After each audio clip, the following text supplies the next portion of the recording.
Lambeau Field in Green Bay, Wisconsin, jam-packed, a partisan crowd. It will be noisy and rocking tonight. So much of the NFL's history wrapped around this stadium.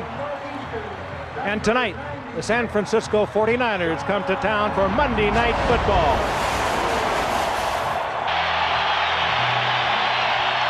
So the crowd working its way into a frenzy. The Green Bay Packers, who performed so brilliantly last week against Chicago.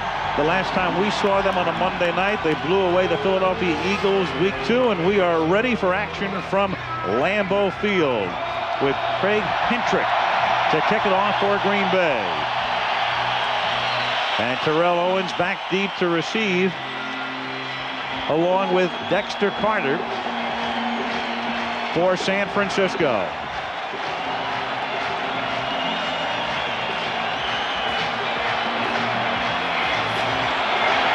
And the big one from Wisconsin is underway. Dexter Carter fields at the 4, and an open field tackle made at the 19 by Travis Jervey. And there's a marker down on the play up at the 28-yard line. So Jerry Markbright's crew will get busy right off the bat. And when Jerry Markbright referees a game, it's normally an important game. He's reffed 4 Super Bowls. Illegal block, number 86, on the return, half the distance to the goal, first down. The rookie Sean Manuel. Elvis Gerbach out of Michigan, drafted in the 8th round in 1993. Brent Jones, their number 1 tight end, is injured. He has a shoulder injury, and he's gone tonight and probably for another month or so, as Tommy Vardell picks up 2 out to the 11-yard line. Second down and 8 from the 11-yard line.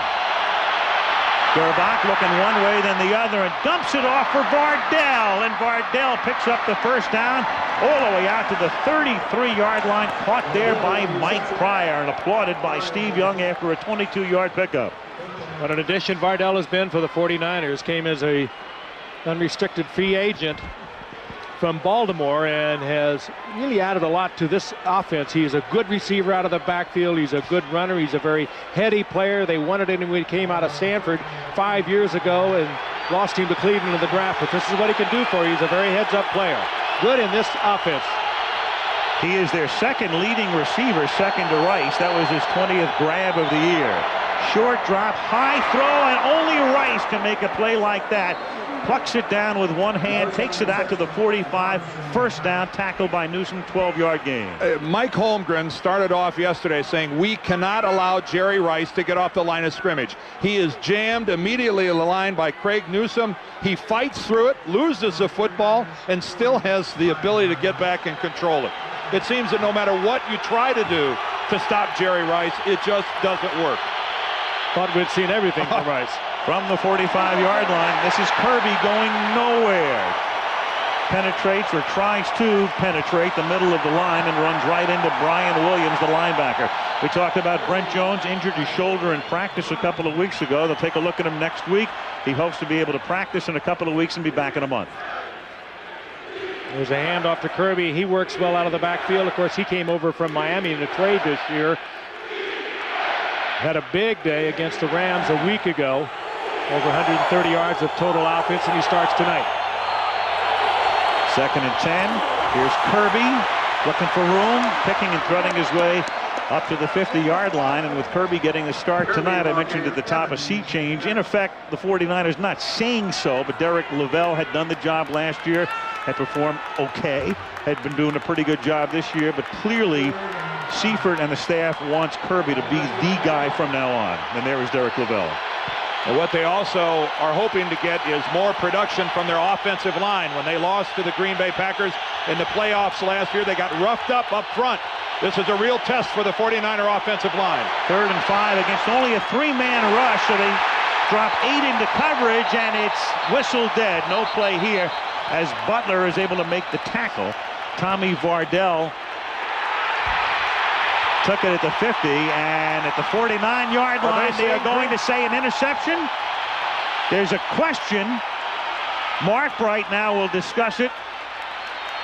an official came in late and did show that it was Green Bay's ball. All right, well, Jerry's saying an official timeout, but the question is whose football at this point? Here's a look at it from behind the pile. That's Tommy Vardell, number 44. You're going to see that the ball's just sitting on his back. Leroy Butler very alertly knows it never touched the ground. It's still in play. Packer football. Butler's 5th interception of the season, and Green Bay's first offensive play is an Edgar Bennett sweep that goes nowhere. Lee Woodall makes the stop. Robert Brooks, and we'll detail his situation in a moment as he was helped from the field. Don Beebe takes his place. It is 2nd down and 10 from the 49, and Brett Favre throws, and it's caught by William Henderson, the fullback, who takes it to the 42. It'll be 3rd and 3. Gary Plummer makes the tackle. Let's take a look at what happened to Brooks. It's just very innocently, he's blocking on Tyrone Drakeford, who pulls Brooks. He gets his right leg way out in front of him like that and lands kind of awkwardly, and as Al mentioned, carried from the field, which is indicative of some type of a major problem to his legs. Second time in 3 weeks Brooks has been hurt early on. He suffered a concussion at Seattle 2 weeks ago. 3rd and 3. Favre with a deep drop, scrambles, seeks a first down and comes up short. He goes down short of the marker. Bryant Young is there to stop him at the 40-yard line, and the Packers have a 4th and 1, 4.5 minutes into the game. He wants to know how far. You're saying 4th and 1, but how long is that 1 before Mike Holmgren will make that decision whether or not they'll punt or go for it? It does appear they are going to go for it. Or at least line up for it. Line up, maybe try to draw the offside. Now they send out the punting unit. Yeah, it's over a yard with the nose of the ball on the 40, and they'd have to get inside the 39. Against a very disciplined defensive football team, that would be very surprising if they would jump off sides. Pretty well schooled in that respect. So Craig Hentrick to punt it, and he floats it down to the 15-yard line, and it hops backward out to the 18. Last November, when the 49ers got real hot, Gerbach led them to a win against Dallas, and then in a Monday night game at Miami, look at those numbers. 31 of 41, 382 yards and 4 touchdowns. So he was a big-time primetime performer the last time we saw him on Monday night. Now he starts from the 18-yard line, and the pass is incomplete. Rice reaching out with one hand, couldn't grab it, and the news on Brooks is bad. Sprained knee, will not be back tonight. It almost looked, Dan, like he could have hyperextended it as he came off the line of scrimmage even. Well, there's a very good sign of the seriousness of it. They've got the air cast on it, completely immobilizing his right leg. So right here, watch him throw his right there. He got it way out in front of him, landed on it awkwardly with all of his weight. 2nd and 10, and Tommy Vardell takes it up to the 20-yard line. The 49ers have it 3rd and 8 from the 20-yard line.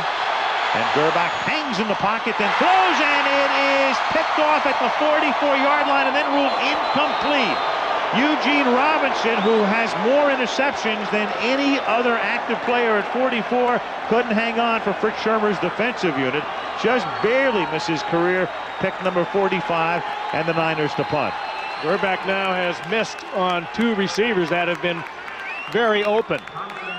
This one totally overthrown, as you can see, just trapped by Robinson.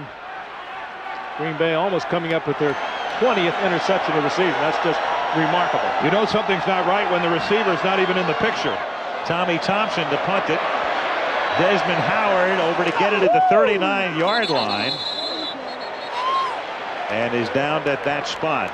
Beautiful shot of Lambeau Field as the Packers have it for the 2nd time at their 38-yard line. No score, 8:42 left in the quarter, and Favre hands it to Edgar Bennett, and Bennett gets gang tackled up at the 40-yard line by that swarming Niner defense led by the former Viking Roy Barker.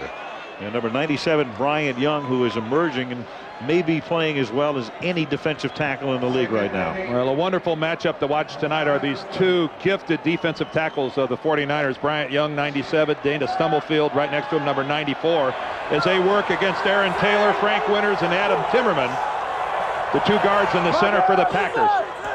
2nd and 8, a double tight end set for Green Bay. Favre going deep, and he has Keith Jackson. And he takes it to the 10-yard line. And so the big tight end who burned the Niners in that playoff game burns them again early, 50 yards. Well, Keith Jackson cannot be covered, even as swift as Ken Norton Jr. is, by the linebacker.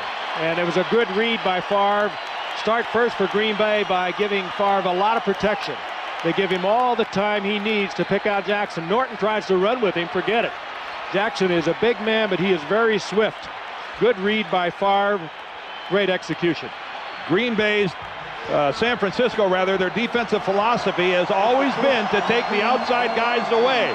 The problem is that leaves the middle of the field with no safety. Very evident there, no safety cost them a lot. 1st and goal, the nose right on the 10-yard line, and Favre gets spun around and sacked. Roy Barker with the initial penetration. So it'll be 2nd down and goal. Well, where the field gets short, as you guys know, one of your best assets is your tight end, and the Green Bay Packers have 2 All-Pros. Draw on 2nd and goal, and that's Dorsey Levens picking up just a couple, setting up a 3rd and goal. Tim McDonald comes up to stop him. Holmgren checking out the script now. Keith Jackson coming in tonight had 12 receptions. He now has 13, but of those 12 receptions prior to tonight, 6 of them were for touchdowns. So you know where Favre is looking. Of course, with Robert Brooks out of the lineup, that would change the necessity of the coverage for the 49ers. But Beebe is in there. He's not the threat of wide receiver. The Brooks is. So they can help out on the tight end a little easier. Split back set, 3rd down and goal. They throw it underneath to Jackson coming back to make the catch. And he can only get to the 12-yard line. So they had a 1st and goal at the 10, and now they're 4th and goal at the 12. And in comes Chris Jackie to attempt about a 30-yard field goal. That was just a high percentage effort, hoping that Jackson could break a tackle and possibly get to the 1st down, but they were not going to risk coming away from this red zone without putting some points on the board, so they bring out Jackie.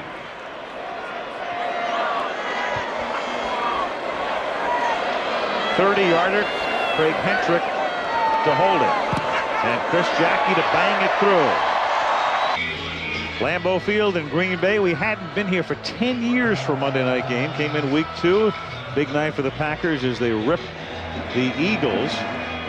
And tonight, Green Bay once again on Monday Night Football. We'll see them at Dallas in another appearance coming up in November. Huge game. Craig Hentrick's kickoff winds up 2 yards into the end zone. Dexter Carter to run it out and brings it back out to the 22-yard line. Tackled there by Lamont Hollenquist. So Steve Young paces the sideline. Steve injured his groin the 2nd week of the season against the Rams. Did play against Carolina in a game they lost and hasn't played the last 2 weeks. First 2 possessions for the Niners. The interception by Butler, and then 3 and out. And the 3 and out was a near interception by Eugene Robinson. Gerbach is 2 of 5 for 34 yards thus far, and goes to the air here and throws, and Jerry Reichs makes the catch, and he's run out of bounds by Doug Evans after a pickup of 5.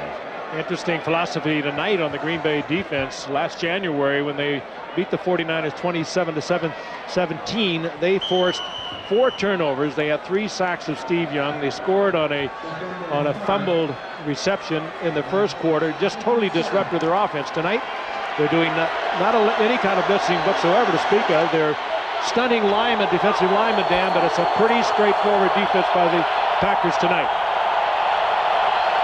2nd down. 4. Kirby on a flea flicker. Gerbach all the way back inside the 10 and then just throws it away because Leroy Butler penetrated. Just when I said that, they come with the safety blitz and totally disrupted that flea flicker. Gerbach wanted to go deep, trying to get, I think, to J.J. Stokes, but Butler on the safety blitz. He'll come from right of your screen, number 36. There's the flip back. Now you need time for this to develop. Butler was right in Gerbach's face, so he just had to get rid of it. Great time to have that call. 3rd and 4 now from the 28. 4:29 left in the opening quarter. Green Bay leading 3-0. And Gerbach on 3rd and 4 going very deep, and that is picked off by Eugene Robinson. Career interception number 45. The play is dead. The play is dead at the 32-yard line. Green Bay ball at the 32.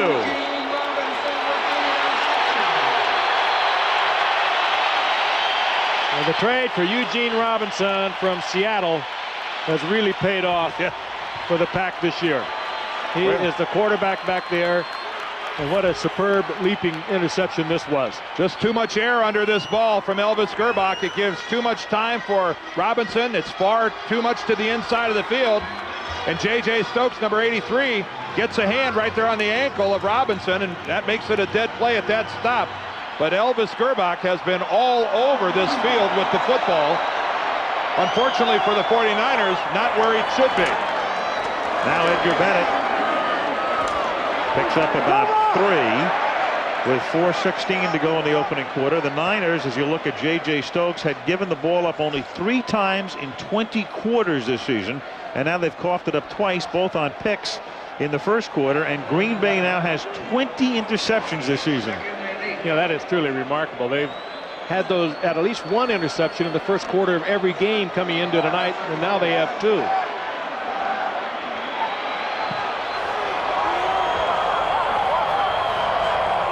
Second and 8 from the 34. Barker can't get far, and Brett throws on the run, and it's Don Beebe who gets free and makes the catch and is out of bounds at the 12. Burns, Merton, Hanks. Well, I don't know whether it's Hanks, Al. Hanks might have been helping somebody out. Well, there was just a screw up in the defense, and I think it was probably they were thinking Favre was maybe going to pull it down and run with it. There is a little check at the line of scrimmage. That's Drakeford, but I think it's a 2-deep zone. Drakeford lets him go, and Hanks, for some reason, he sees Favre on the move. I don't know if he thought Brett was going to be corralled by the defense, but Merton clearly lets him go, Frank. I think Drakeford feels I've got containment here. Hanks has got to pick up on Beebe, though, and Beebe, he stepped out of bounds. That could have been 6 so easily. Well, Merton Hanks has a deep outside all the way. 54-yard pickup. Favre under pressure. It's deflected and incomplete. It might have hit the umpire.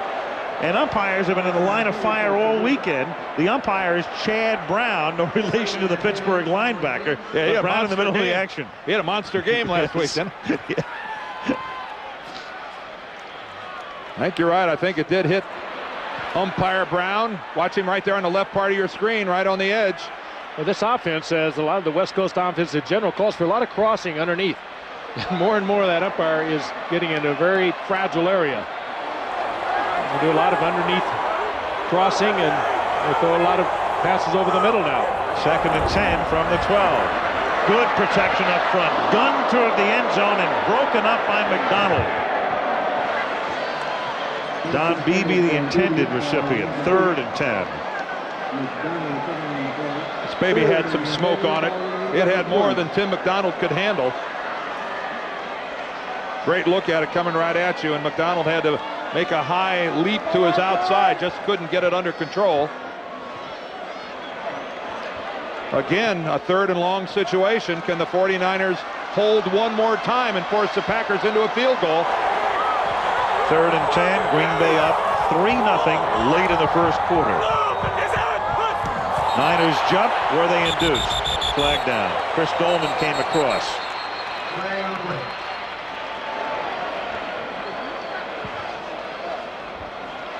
Favre applauds, and that would indicate it's against San Francisco, clearly. And Dolman not complaining. Number 56, defense, unabated to the quarterback. 5-yard penalty. 3rd down. Something like that happens, Danny, usually means that Dolman is watching Favre going on the same count several times in a row, and he figures he's going to jump with him. Boy, Brett gave it a good one. Yeah. You saw his head and shoulders really move with the effort that he put into that hunt. Boy, the 49ers, they need this badly. 3rd down 5 from the 7. Favre throws underneath and low and incomplete. trying to get it to William Henderson, the fullback, covered by Gary Plummer, and they'll have to settle for a Chris Jackie field goal attempt again. Well, it was 2 mistakes by the 49ers defense that allowed Mike Holmgren's Packers to get into this situation, but once they got their back to the goal line, twice now they have come up very big in forcing Jackie to kick. This might end up being a 6-0 game after this field goal. It could be 14-0 very easily. 25-yard attempt. Earlier he made one from 30, and this one is just inside the right upright. The 49er defense has stiffened twice, limiting Green Bay to a pair of field goals, 6-0. With the Packers on top, the Packers have outgained the Niners in the quarter 115-49, thanks mainly to those 2 long passes. Well, it is time for somebody on the 49ers other than their defense to get it going here. Either a big play on the special teams or that guy right there, Elvis Gerbach.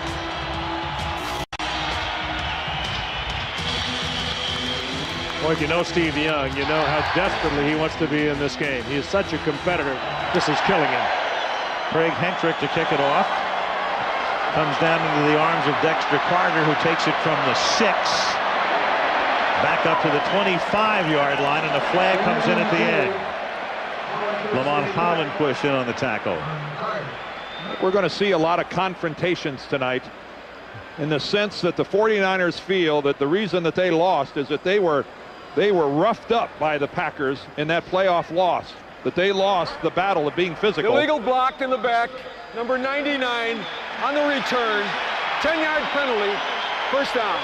They were roughed up, Dan. And they were. So there's George Stewart, their new special teams coach. But all week long out in San Francisco, the talk has been, we must be physical. We can't get pushed around. And what happens is there's normally a lot of fighting and a lot of pushing and shoving. You can see we've got an injured Packer down on the field. It's Corey Dowden. Certainly there is the block from behind. And you can see rolls right into the back of Dowden's legs. Penalty on David Benefield. And Corey gets up, and they'll walk him over to the Green Bay sideline with 2:49 remaining in the opening quarter.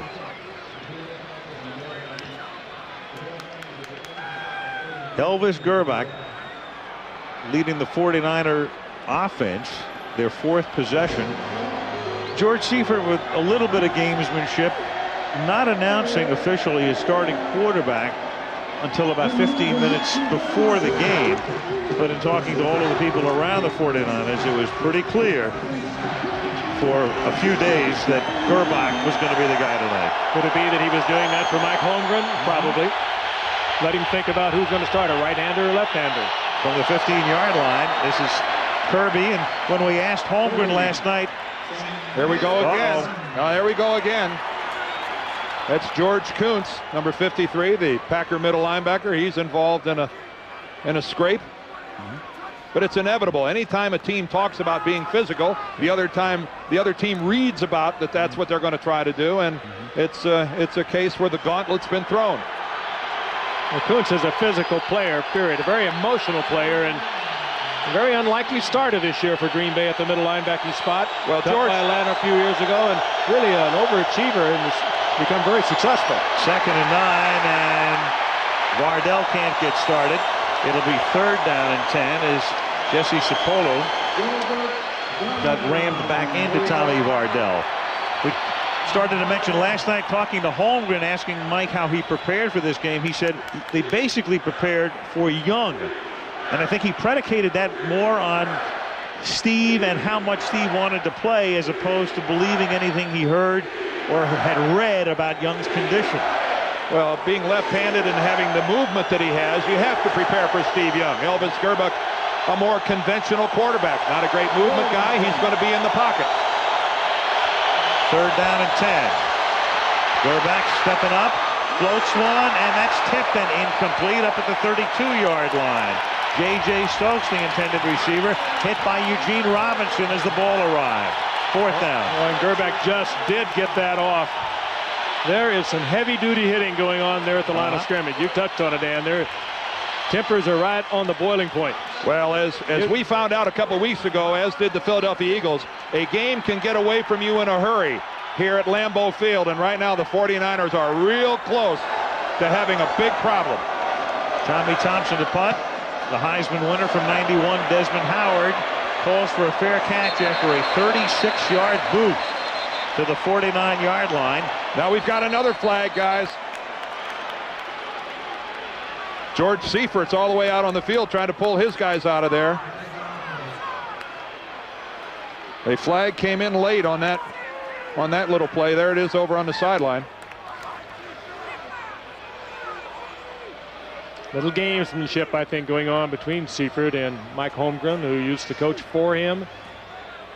There's Mike. Personal foul, unnecessary roughness. Receiving team on number 37. 15-yard penalty, first down. Tyrone Williams, the rookie cornerback from Nebraska. Williams there, you see him, number 37. Oh, and there's what brings the flag, the shot to the back of the head. Also a little holding in there. A little bit of everything. It's not a very good job being that sprinter on the outside, having to try to fight through a double team all the way down the field. Was that tough duty? That's tough duty, you better believe it. Nobody volunteers for that. A minute and a half left in the quarter, 6-0 Packers. Favre retreats on first down. Guns it over the middle. It is caught and stripped. Desmond Howard made the catch at the 46-yard line. And the officials come in.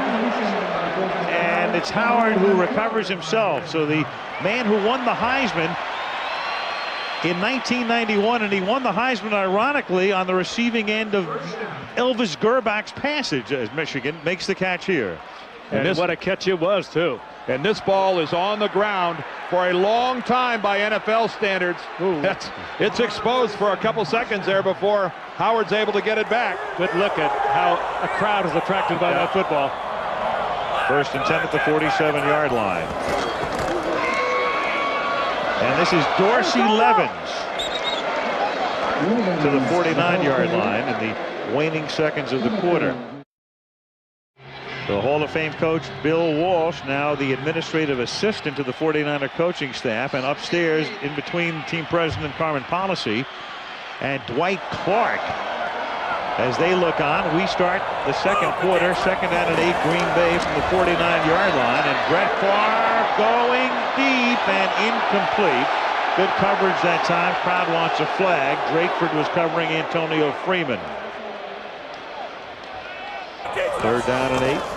Favre to Desmond Howard, and a nice tackle made by Marquez Pope, who comes up and takes him down for no gain. What he's on is a quick screen with two offensive linemen pulling out in front of it, and the 49ers read it all the way. They penetrated right through the screen.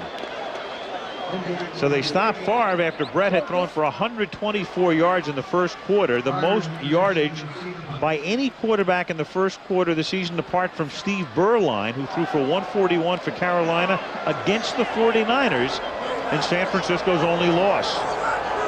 So an ominous beginning for the Niners, but they're down only 6-0. Hentrick to punt it. Fair catch called for at the 10 and made there by Dexter Carter. 49ers have it at the 10-yard line, and Gerbach hands the ball to Kirby.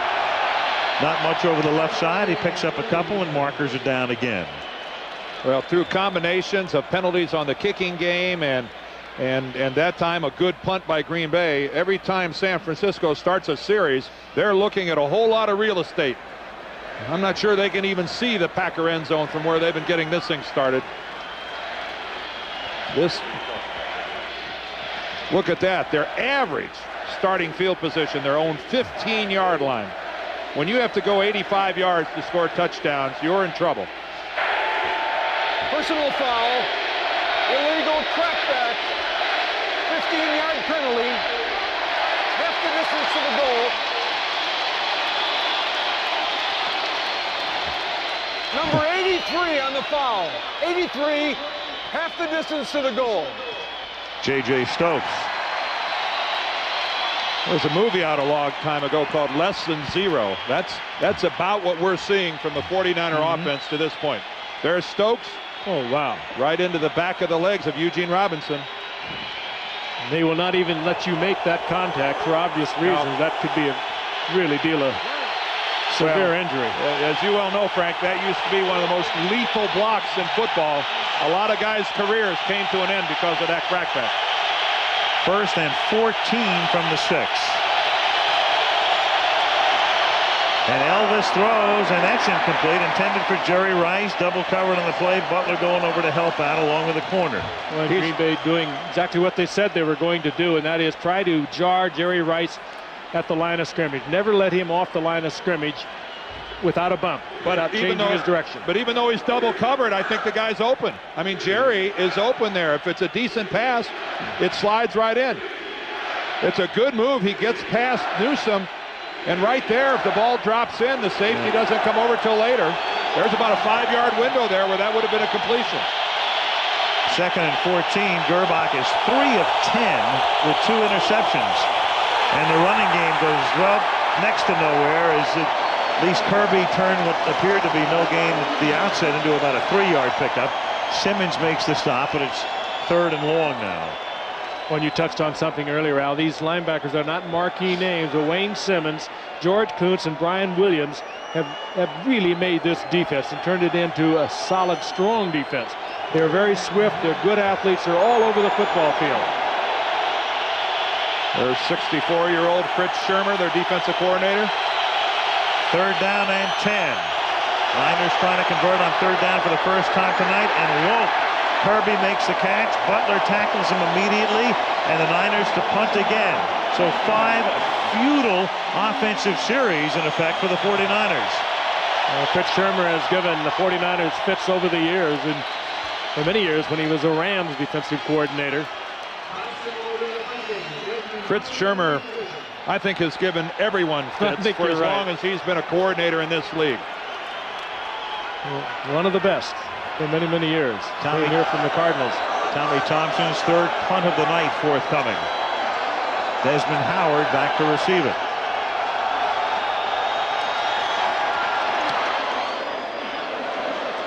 Good kick this time. Howard from the 33-yard line and takes it to the 49er 49. Packers have outgained the Niners by better than a 2-1 margin, 115 yards passing. And we looked at it last time. Their average start was what? Their own 39-yard line. Now they're starting all the way in San Francisco territory. And putting the pressure on the Niner defense, which has done a good job thus far to keep San Francisco very much in the game. Favre changing the play on 1st and 10 from the 49-yard line. Chase throws and almost picked off. Good coverage on the play, knocked down by Tim McDonald.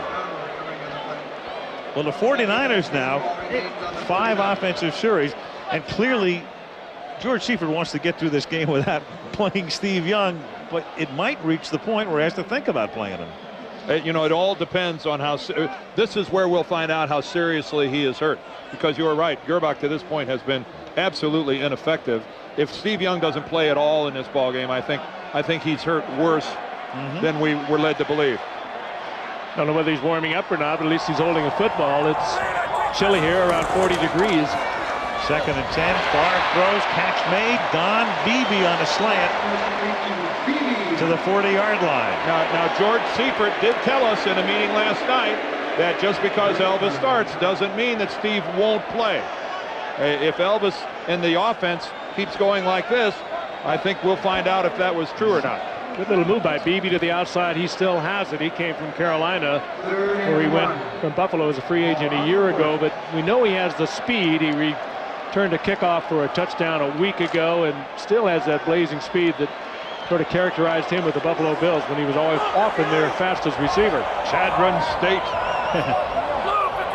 3rd down and a short one, and Henderson gets that short one and about a half a yard more as he picks up the 1st down at the 39-yard line.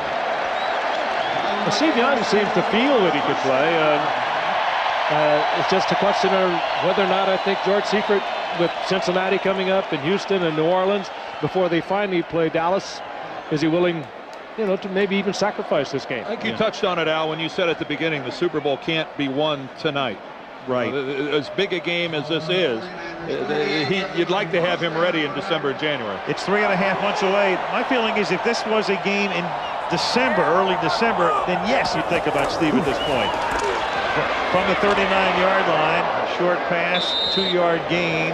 Edgar Bennett makes the catch, and Tim McDonald tackles him at the 37-yard line. And the groin injury that Steve Young has is the kind that you could continue to aggravate, and you could get into a dangerous situation of maybe losing him for the entire season. You really could get into that. We've seen 2 mistakes so far by the 49er defense, which has allowed a couple big plays by the Packers. Other than that, this is a stellar performance to this point by the 49er defensive football team. Their offense has done nothing, and they are playing these Packers hard and tough. 2nd down and 7 at the 36-yard line. Favre with that hard count again. But nobody went across the line. Yep, no flags as Bennett is stopped by Woodall. Well, the ball went on the hard count, but he really attracted them. Well, Pete Carroll is playing his defensive line a little bit off the line of scrimmage. He's got these guys. That's Pete in the foreground. Mark Trestman, the offensive coordinator, is behind him. But he's got his guys playing about a yard off the ball. They're in more of a read and react position. A lot of that, I think, has to do with the mobility and the movement of Brett Favre. See, these guys are back off the ball a little bit. 3rd and 5. That's Keith Jackson in motion. They keep him in the block. Favre comes this way, and the catch is not made inbounds at the 28-yard line. Beebe went up to get it. Drakeford was covering, but he was on the chalk. Well, Brett is arguing to the official on the spot that he was pushed out of bounds. If the official determines it's a judgment call, if he determines that you would have landed in bounds, he can give you the reception. Good call. He's clearly out of bounds. Yep. That contact did not cause Don Beebe to land out of bounds. He was on his way anyway. Well done by the officiating staff.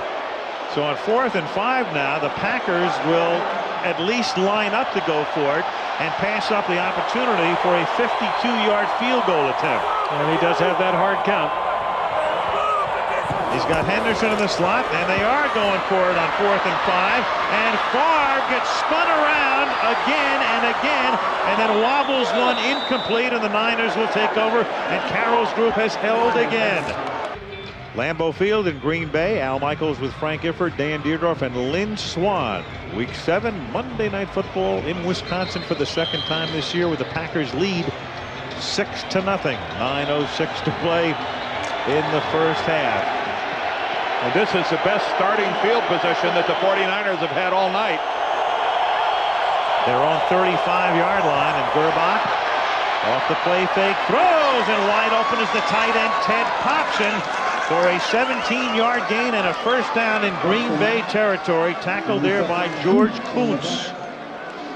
Popson, of course, filling in for the injured Brent Jones. Good receiver coming off the ball, perhaps a better blocker even than Jones, but Jones, of course, is such a plus from the receiving end. Good move by Popson to get to the outside. He has good hands. And the 49ers up over midfield. 1st and 10 at the Green Bay 49. Stokes, the man in motion. Corner blitz. Here comes Butler from behind, chasing Gerbach, who throws, and that is caught by Jerry Rice, who spins around and picks up a first down to the 25. And the Niners, just like that, back in business.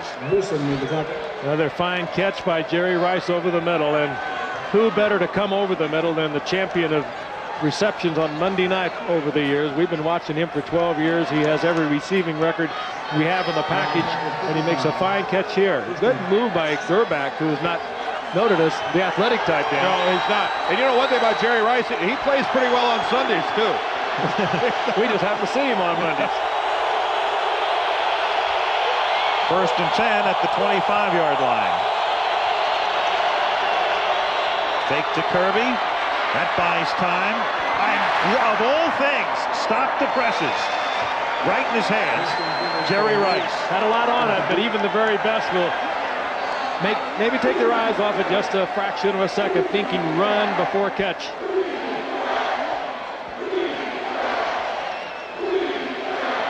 I think what Fritz Shermer's upset about is that Gerbach was outside so easily and unchallenged. But that's you can even see Jerry taking his eyes off that ball. Perfect look at it, Frank. You're right. He had his head turned upfield.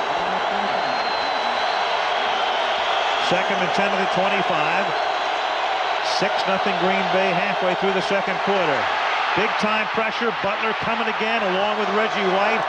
And Elvis just throws it away. Boy, and that's what took the 49ers toll last January. That blitzing pressure, the dealing by the interior linemen. But what drives you crazy is you have the blitz coming from that side where Leroy Butler came, but yet Gerbach still got outside of it. That as a defensive coordinator, Shermer is not happy about that. He got outside of the blitz and it allowed Gerbach to go all the way to the sideline. But look at the coverage downfield. Both the receivers forced out of bounds or either ran out of bounds. 3rd and 10. The Niners are 0 for 5 on 3rd down tonight. I think you can see Ray Brown, the left guard, came up out of his stance.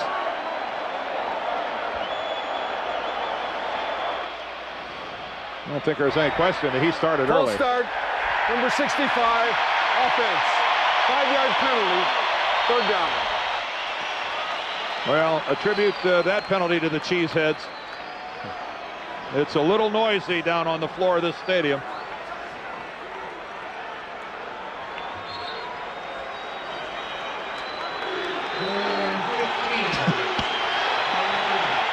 Elvis trying to call a timeout, but unfortunately Ray Brown had already moved.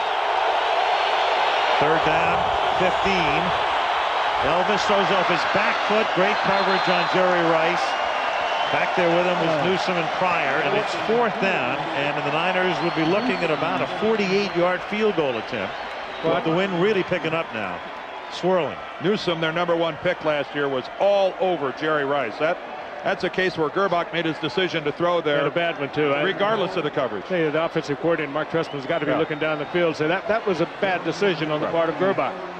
Newsom could not have covered him any better, and the safety was coming over as well. But it wasn't even hidden. It was at the snap of the ball.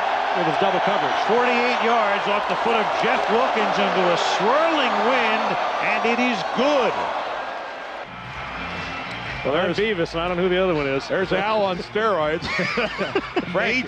Frank, you're looking a little drawn. Well, it's been a long weekend. Frank's been to the ranch. Jeff Wilkins the kickoff after kicking a career best 48-yard field goal.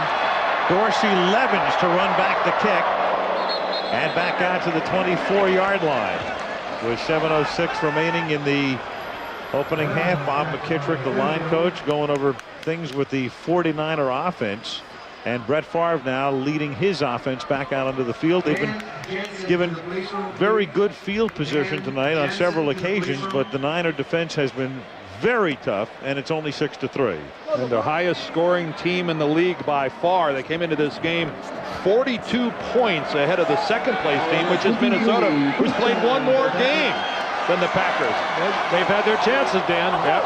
They just couldn't get it in. It's Desmond Howard in motion, and Favre hanging in the pocket and throws incomplete. Merton Hanks reaching in front of Antonio Freeman with the coverage. 2nd down and 10 from the 23-yard line. Bennett coming to the outside. Nothing happening as Ken Norton is there to knock him down. Well, they came into tonight's game the #2 defensive team in the National Football League, and the Packers are playing, the 49ers rather, are playing like it. These guys are flying to the football. They are hitting hard. And there's their defensive coordinator, Pete Carroll, former head coach of the New York Jets. And he has been a defensive coordinator most of his coaching life, and he's a good one. He did a great job with the Jets while he was there, and this is his 2nd year with the 49ers, and he's more of a gambling defensive coordinator than most, and he'll take chances. 3rd down and 11. And Favre under pressure, incomplete, intended for Freeman. Another great job by the Niner defense, forcing a Craig Hentrick punt. And again, if you joined us late, Robert Brooks went out early with a sprained knee. Their outstanding receiver, 49ers have really done a terrific job tonight on Freeman. Keith Jackson got loose early for a pass. Don Beebe got loose for a pass, but And that's a, Al, that's a monster subtraction from the Packer offense. 102 receptions last year for Brooks. You take that guy out of your lineup, and there's no question that it's affecting Favre and where he's looking. Craig Hentrick hits a low line drive kick that's caught at the 31-yard line by Dexter Carter. Escapes there and brings it back up to the 42-yard line. It's so tough, of course, for a guy like Steve Young not to play. Again, he's in uniform tonight, but not in action. And I asked him to describe this sort of feeling. Well, unfortunately, I had a couple of years in the late 80s when I did that, and I found out that it was literally, it drove me crazy. I mean, I felt like I think I'd rather do a lot of things than stand there. But when you're not completely healthy, but yet you're able to jump into the fray if you have to. The last couple of weeks, you have to be able to do that job. And Young put in that role, and clearly what he was referring to earlier was when he was backing up Joe Montana through the 80s. Gerback, the quarterback tonight from the 42-yard line, and Tommy Vardell gets loose. And the Stanford grad gets wrestled down at the 43 of the Packers by Eugene Robinson. Well, that drive there started at the 41, which was the best field position to date for the 49ers. And again, they're making something of it. The last time they had the ball was their best start. They took it down and got a field goal. And already now quickly they're into Green Bay territory. So some signs of life here in the 49er offense. And a lot of it has to do with where they start on the field. First down at the 43-yard line. Here's Kirby, unable to get on track. Tommy Vardell, a good story. Vardell picked by the Browns out of Stanford. It was known as Touchdown Tommy there. Had a horrific knee injury a couple of years ago. In effect, he missed 2 seasons. The Niners tried to get him, in fact, from Cleveland, tried to pry him after Cleveland picked him in that draft. And finally, they get him to fill the spot they hope filled so capably by Tom Rathman for so many years. Cleveland took him in the first round before the 49ers had a shot at him. And of course, William Floyd not yet back for the 49ers. 2nd and 8. And it's Vardell making the catch and comes up about 2 yards short of the first down. Brian Williams making the hit right there. Meanwhile, Sean Jones took himself out of the game. The defensive end, the bookend to Reggie White for the Green Bay Packers, and now he comes back in. He had been holding his hand. To this point in time, Harris Barton, the former All-Pro offensive tackle for the 49ers, he's done a pretty good job of neutralizing Reggie White. Barton, the right tackle. The left end, Reggie White. 3rd and 2. Anthony Lynn in at fullback. And the pass is caught by Jerry Rice. And he's out of bounds at the 22-yard line. Tyrone Williams wraps him up there. First down, San Francisco. A rookie from Nebraska lining up one-on-one against Jerry Rice. And quick to read it was Elvis Gerback, and he comes right to it. And I'll tell you, Williams will give him a little space. You're not going to beat me deep. Nobody does that better than Jerry Rice. That stride down the middle, full speed, planting that foot, breaking it to the outside, almost impossible to cover. Rice has caught 4 for 55 yards. First down at the 22-yard line. Gerback throws. Kirby makes the catch and taken down from behind by Brian Williams with a marker down in the offensive backfield at the 27-yard line. Well, that was a late flag. After the whistle even, I believe. Sean Jones back in the ball game. He was locked up with Steve Wallace. Wallace, their number 74. I don't know if that's where the penalty came from, but they were the last two still dancing. Looking at 2 guys at one time on the same staff. Holmgren was the offensive coordinator, and Seifert was the defensive coordinator for the guy up in the press box. Yeah. Mark Bright seeking the input from a lot of guys on his staff. Personal foul, unnecessary roughness, number 96, half the distance to the goal, first down. Well, Sean Jones is lined up against Steve Wallace. There's Jones on the left side of your screen. He starts off with Ted Popson, the tight end. No. Oh, well, that's he kicks Popson right in the ribs. That's Sean Jones, in my estimation, lucky that he wasn't ejected from the ball game. Very fortunate. Popson was trying to crack back on him. And Popson didn't even touch him. First and goal from the 9. The Niners have had red zone problems this season. And the pass is caught by Vardell for no gain. The Niners have been tremendously proficient inside the 20 through the years, one of the reasons for their success. But this year, a whole other story. And there it is, second, first, and fourth over the preceding 4 years, and this year 24th, only 38% inside the 20. I think part of the problem recently has been the loss of Brent Jones. He is so effective down around inside that red zone, inside the 10-yard line, but he also makes you cover him. Consequently, you get single coverage on your outside people. Gerbach takes a timeout. Second down and goal from the 9.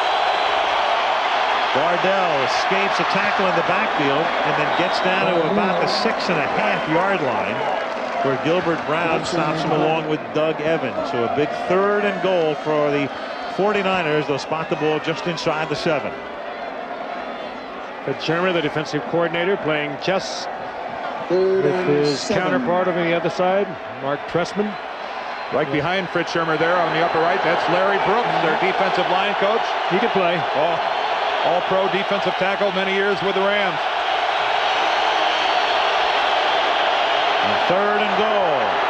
Gerbach surveys, throws, and it's brought in the back of the end zone by Jerry Rice. Does a toe dance on the back line, stretches out, reaches for it, pulls it in. Is there a flag down there somewhere? There's a flag down. I don't see the flag. At the 1-yard line, over in the far hash mark. But the body language clearly indicating that a call is forthcoming from Markbright, but there is no flag on the field. Oh, there it is, cleared out the 1-yard line. You're right, Frank. It's right in front of that official. There is no illegal contact foul. Contact was within 5 yards of the line. Touchdown. Jerry Rice did a great job at the back of the end zone. Gerbach was in trouble. He didn't see Rice. Rice puts his hand up, waves, here I am, here I am. And a superb catch right at the back of the end zone. Just watch him right here. Gerbach doesn't see him. Now watch this. There I am, right here. But do you realize how much time this is taking? A tremendous job of blocking by the 49er offensive line. Well, Jerry Rice, another touchdown reception, but boy, you got to credit the guys up front. Take a look at the pocket here that they formed for Elvis Gerbach. Jerry Rice is working his way around the end zone, but Elvis, look at it, that was just a bump. He still holds on to that football, and Rice makes 3 or 4 moves before he catches that. Tremendous work by the offensive line. Wilkins kick. This is Dorsey Levens taking it from the 7, upended at the 21-yard line with 2:12 remaining in the first half. So the 49er defense kept them very much in the game, and now the offense begins to contribute. And San Francisco has a 4-point lead late in the first half. And there has to be some incredulous people over here on the Green Bay sideline who are thinking, can we really be behind in this ball game? The first quarter is all Green Bay. They can't get in the end zone, and now they find themselves at 2:12 of the first half, trailing. At the 21-yard line.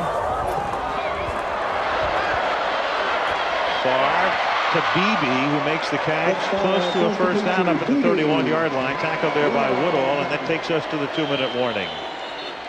First down at the 31-yard line. As Favre throws, flag down. Bennett is there at the 31-yard line, but we'll get the call from Mark Bright. Well, the 49ers, I think, apparent to everyone, they were across the line before that ball got snapped.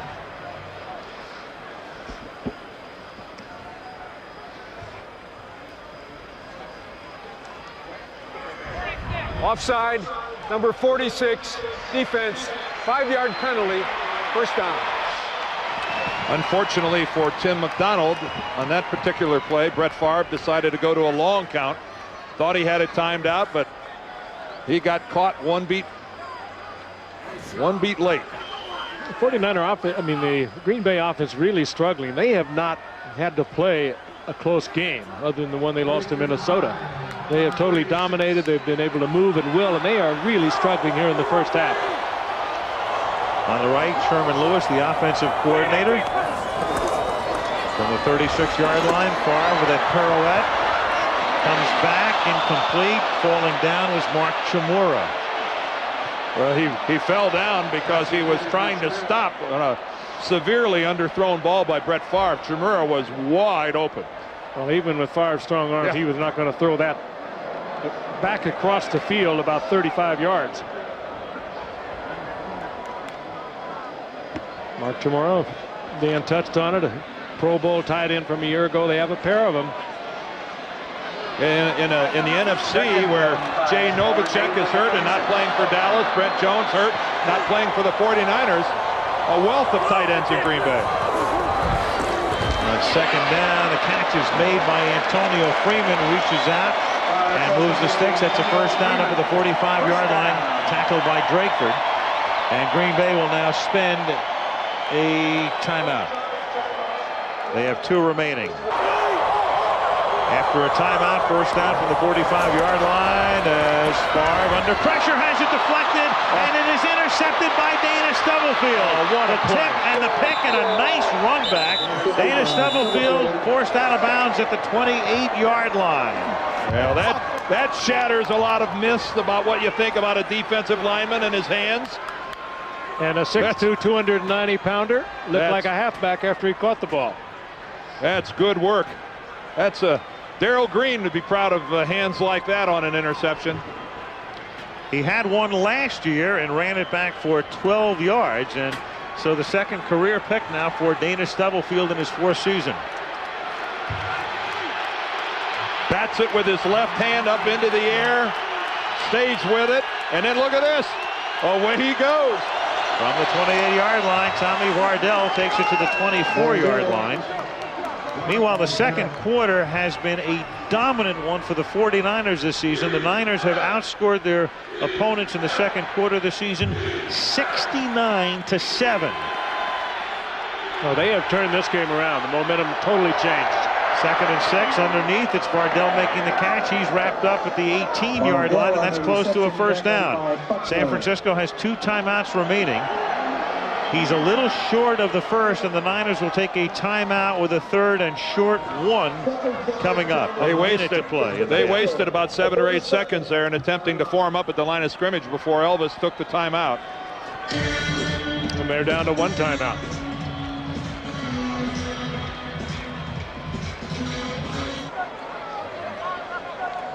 On 3rd and 1 after the timeout, Gerbach keeping to advance the sticks, and he does. He just has the 1 timeout, so he's trying to. Now we're going to get an official's timeout. Mark Jerry wants to measure. He's going to bring it in. Well, this was a bit of a break for the 49ers. They can get something pulled together in the huddle, be up at the line of scrimmage before the clock has restarted. Regardless of what the 49er offense does on this particular possession, when they go into the locker room at halftime, every one of these offensive guys should walk up to every guy on the defensive team and say, thank you, thank you, thank you. Thank you for keeping us in this ball game. Thank you for not breaking. And the 49ers here, they're wasting time there, Dan. They should have had that play at the line of scrimmage.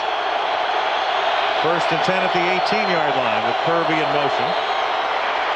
And Gerbach throwing underneath. It's caught there by Vardell. He's tackled at the 14-yard line by Brian Williams. Form up in a hurry. Ooh, and again they lose 3 or 4 or 5 seconds before they call the timeout.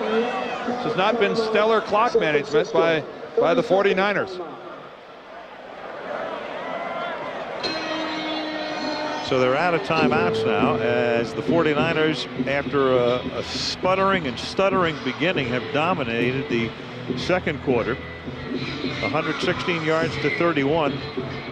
And the other thing with Gerbach tonight, after his stumbling start, Elvis, in a way, is kind of auditioning along the way here. Remember, his contract's up at the end of this year. The Niners are trying to sign him. A subplot in San Francisco is the fact they want Gerbach to accept second-team money in '97, have Steve Young, who signed through next year, guide the team through '97, and then intimating that Elvis will be ready to take over in '98. In other words, a pretty tricky dance going on there financially. Very tricky. And a lot of it has to do also that Steve Young had his 35th birthday on Friday. And it's a tricky emotional dance, too. 2nd down and 5. And it's Jerry Rice on a fade who makes the catch for the touchdown. Oh, what a flag. Great flag. throw. Flag down at the 11-yard line. What a great throw. And it's going to go against Green Bay. Illegal hands to the face. Number 21, defense, penalties decline, touchdown. That was Craig Newsom who drew the flag, but what a superb throw by Gerbach, just as we were discussing his future. Watch this, 21 is Newsom. There's the illegal shot to the face. But that could not have been thrown better. Oh, I'd say that was pretty well executed by the two of those guys. And this is a stunned Lambeau Field right now. Wilkins for the point after. Jerry Rice has just caught the 150th touchdown pass of his career to go with 11 on the ground. What concentration here, too. Well, Elvis Gerbach threw a few of these in college to a guy named Desmond Howard. I remember one specifically in a game against Notre Dame. He has a beautiful touch on the football on that soft little lob up over the top. Newsom had to be playing in that tight. You're down inside in the red zone where you got to take the receiver. He knew he had help to the inside. Perhaps played it a little too tightly. What kind of a rebound have we seen by Elvis so far in this ballgame? First 3 or 4 possessions for the 49ers, he was throwing the football all over the field. A pair of interceptions. Well, his first 2 passes were really bad. Then almost the third, remember the one hopper to Robinson that he almost had a pick. But boy, he is now throwing it with authority, and look at that, 14 of 24. And you, right, Dan, he has stunned the Cheeseheads, all 60,000 plus of them. Pete Carroll has gone downstairs to go with the team into the locker room, and his defense really did a job in that first quarter to keep it to 6-0 and enable the offense to finally get things in gear, which they've done. Dorsey Levens takes it back up to the 20-yard line. Well, we will learn a lot about the Green Bay Packers and the balance of this first half, only 20 seconds, but in the second half specifically. We will find a great deal out about this club, and specifically about Brett Favre. They're facing adversity at home. I think a lot of questions might get answered, Frank. Well, I think having lost Robert Brooks, he will not be back, is going to hurt a team trying to come back from a 17-6 deficit. They're going to have to throw the football. Robert Brooks is their best receiver on the field. He won't be available in the second half. And Mike Holmgren taking the stance, let's get inside before anything else bad happens to us. Let's talk this over and let's regroup. Stunning turnaround. Crowd back into it in Green Bay, but the 49ers took them out of it at the end of the first half. There's some truth to that. Yes, there is. Packers took an early 6-0 lead, but the Niners with 17 unanswered points, and Jeff Wilkins to kick off as the second half gets underway from Green Bay. Good kick. Dorsey Levens at the goal line. And out past the 20 and run out of bounds by Dedrick Dodge up at the 30-yard line. And let's check in with Lynn Swan. Lynn? Al, I talked to Mike Holmgren about the second half, and he said he's got to get Brett Favre more protection. In order to do that, they're going to get more conservative. He felt he could come in and play a more wide-open offense. Decided in the first half he could not. They're going to keep more people in to protect him, means fewer people out into the patterns. Al? Fewer people out into the patterns. Try to get a running game going as well, I would assume. They've been unable to do that to this point. At the 29-yard line, 1st and 10 with Bennett in motion. And Favre going for BB, and he's covered by Marquez Polk, who gets there as the ball arrives. And again, if you joined us late, the great receiver Robert Brooks, injured early on, sprained knee, gone for the night. So BB has seen a lot of action. Playing this, Pope plays this absolutely perfectly, looking in too far and making a quick move on the ball. BB, of course, not the Robert Brooks with the moves, but he does have that great speed. You have to respect. Pope played that well. 2nd and 10. Try to get something going on the ground. Here's Henderson. Green Bay had only 14 yards rushing in the first half tonight. They pick up 3 on the ground here. 3rd down and 7. Earl Dotson being helped out the field puts the offensive line in pretty bad shape for the Green Bay Packers. They've lost John Michaels. Their starting left tackles are on the corners. Dan, they're in trouble. There's Earl on the right, and what so often happens to an offensive lineman, the pile falls on his leg. He gets his left leg caught in there. Really put in a bad position. At least he was able to put a little weight on it coming to the sidelines. That's the good news. We'll try to get a further report. But the offensive line for the Green Bay Packers is truly hurting. Bruce Wilkerson comes in to replace Dotson, and Favre throws, and it's Antonio Freeman who makes a rolling catch up at the 42-yard line on a key 3rd down. Well, they really need Antonio Freeman to step up like he did a week ago with the 7 receptions and the 2 touchdowns against Chicago. He's a fine receiver with good speed, very acrobatic. But with Brooks out of the game, they are going to need a lot of Antonio Freeman here in the second half.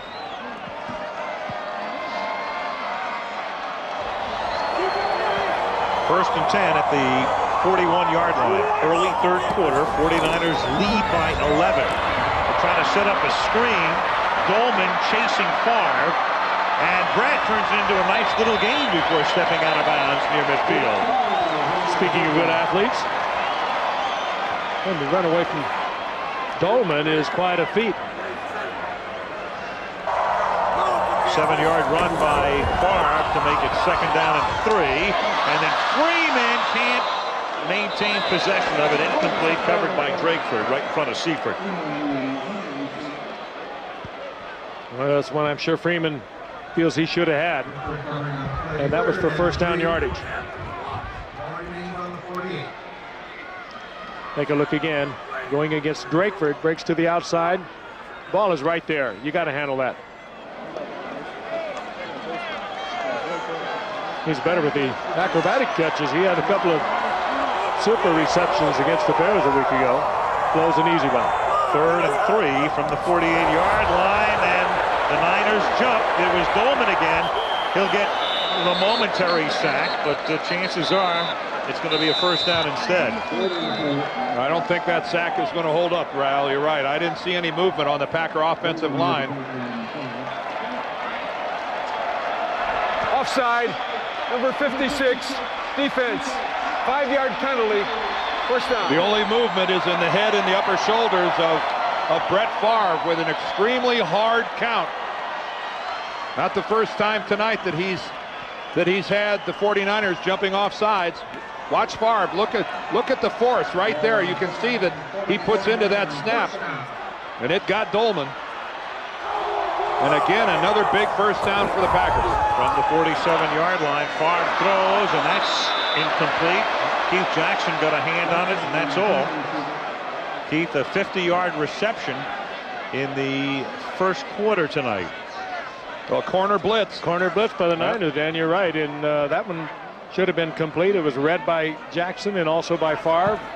Just a little low, but one that he also could have handled. No, it's what you work on all week. Everything executed except the throw and the catch. Everybody else was doing the right thing, and it should have been a relatively easy pickup for the Packers. Marquez Polk with the corner blitz that time. He's back in coverage here as Bennett swings to the outside, then turns it back upfield. Takes it to the 42, tackled there by Tim McDonald, setting up a 3rd down and 4. Boy, this is an important drive, too, for Green Bay. They lost the momentum totally in the 2nd quarter. They've come out. They've been able to move the football. It's a very stubborn 49er defense.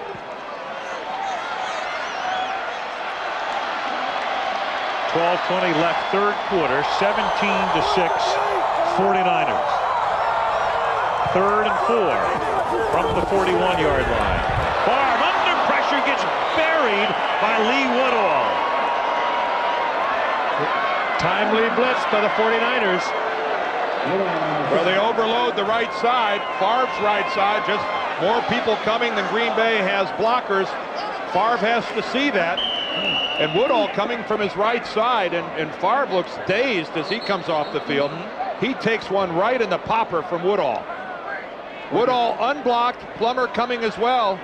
And you'd think that Favre would have seen him coming from his right side like that, and yet he gave no indication of seeing Woodall at all. He caught the helmet right on the face mask. Woodall looks just like Evander Holyfield. And that was close to a knockout punch. Yes, it was. Pentrick floats one that bounces inside the 10, and the Packers cannot down it. Roderick Mullen was down there, and they should have downed it, and could have downed it, but didn't. They got greedy. Brett Favre still shaking off the cobwebs on the Green Bay bench as the Niners take possession of the 20-yard line, and Gerbach has not completed 9 consecutive passes as Vardell makes the catch and takes it up to the 27. 3rd and 1, and Anthony Lynn, the backup fullback, picks up 6 and moves the sticks. First down at the 35.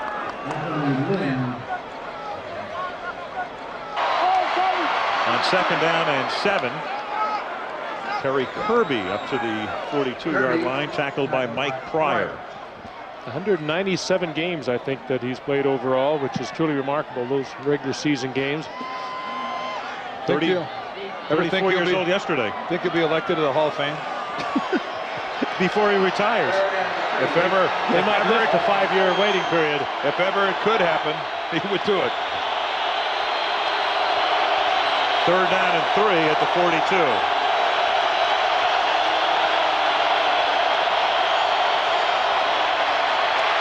And Gerbach has it knocked down, so the Packers stiffen. Leroy Butler came charging in and got a hand on it, forcing a 49er punt. Well, Fritz Shermer this time, realizing that he's got to make something happen, give his offensive team a shot, really comes with everybody. They did so much of that last January in their 27-17 win in the playoffs, and they've been very reluctant, it seems like, to come with the blitz in the first half. Right there they show it. Nice job by Butler, realizing he wasn't going to get there, going up in the air. Tommy Thompson kicking, Desmond Howard back to get it. Well, Howard's going to have room. 43-yard punt. But it's to the short side of the field, and he's tackled up at the 21-yard line. All right, Brett Favre and the Green Bay Packers now at the 21-yard line. They're down by 11, 8:36 left in the 3rd quarter.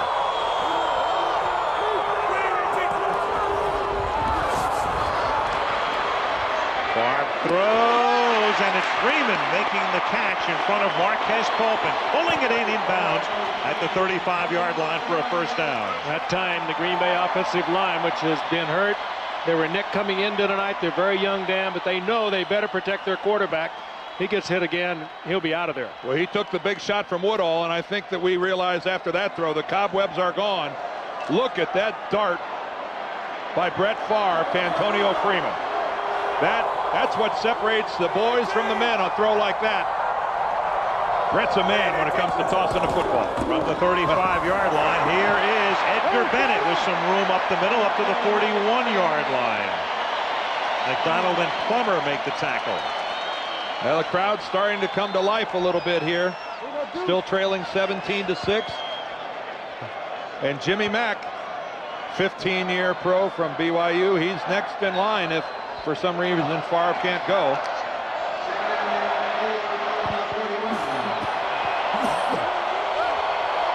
Second and 4, halfway through the 3rd quarter. San Francisco leading by 11. Here comes an audible by Favre. I guess he's all right. Out of a split back set, the short drop, the quick flip, and then dropped by Freeman. Woo. Oh, that's 2 Freeman's drop. Both of them would have been for first downs. But I'll tell you one thing about Brett Favre. He read that blitz in advance. They were trying to hide it. He read it, made the call, got the ball there, and it should have been a first down. Freeman's young. It's only his second year, and he has needed some prodding by head coach Mike Holmgren in the past. Holmgren not shy about getting on him. Well, and I think he's got another dose coming next time he visits the Packers sideline. He's got to pick it up. 3rd and 4 from the 41.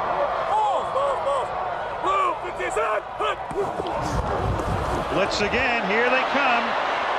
Favre steps away from it, throws, and it's caught at the 30-yard line. I don't think he's got got it. Beebe. This will be 6. The play is still alive. Touchdown. That is a world-class throw by Brett Favre. World-class getaway. Threw it back across his body. The officials are having a major league meeting about this. He caught it. Was he downed? I did not see him get touched. It was a 3rd and 4. It's a touchdown. It was close. Pope did reach over in an effort to touch him. Let's see if he did touch him. Well, number 23 will come into your shot. Does he touch him? Oh, yes. Oh, yes. Oh, he had his hand on his knee. Marquez Pope had his hand on Beebe's knee. Green Bay gets one. Another look at it, but from that angle, it looked mighty conclusive that he had his hand on his knee. Did he even catch it to begin with?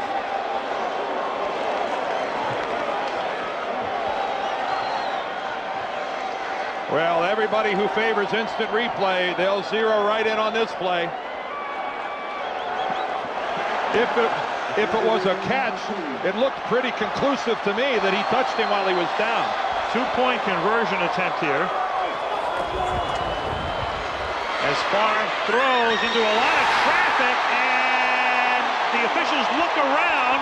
Yes. Now the one guy comes in and says he is in. The line judge, Edgar Bennett, caught it and somehow submarined through for the conversion to make it 17-14. Brett Favre on a 3rd and 4, hooking up with Don Beebe, and Marquez Pope can only shake his head, and there he is. Beebe tonight, 4 catches for 132 yards. Packed back in the game, down by 3. Kickoff into the end zone. Run back by Dexter Carter from 2 yards in, and he's tackled at the 26-yard line. And let's go back and take a look at the Beebe catch and run. All right, here's the tail end of it. Now watch the football in the right arm of Don Beebe. It looked like the football touches the turf, but it's also apparent that Beebe has his right arm underneath it. So you could make the argument, was it a legitimate catch? But there's no question that Marquez Pope touches Don Beebe when he's on the ground. Give Beebe some credit. He sold that by getting up and running. He sold it. Kirby picks up 4 to the 29-yard line, tackled there by Simmons. And then it's a Green Bay tradition started by Robert Brooks. He got halfway in. Well, Beebe, a couple of big weeks now. He really put a nail in the Chicago's coffin a week ago with a 90-yard kickoff return. He was having a big night tonight. A man with great speed, but not much of a vertical leap. No. 2nd down and 6 from the 29. 6:30 to go in the 3rd. Ted Popson breaks a tackle and then lunges for what might be a first down. Craig Newsom stops him. Very close. Good body but a little control. short. Good body control by Popson. He stopped and made Brian Williams miss him. Lowered the shoulder and then fought for a couple extra. Gives you a lot more bulk than Brent Jones, who is injured and can't play. Then right here he shows he's a pretty nifty receiver. All right. Not bad on his feet. Pretty good sized guy to be going that hard one direction and stop that quickly. 3rd and a short 1. And Gerbach with a lean and with the angle is very close. They had to get just across the 35-yard line. And that's where they're going to put the football. And Mark Bright's going to call for time. And Fritz Shermer will wait and see whether it's 4th and an inch or first down. And it's a first down. Mark Wright took a look and said, move the chain.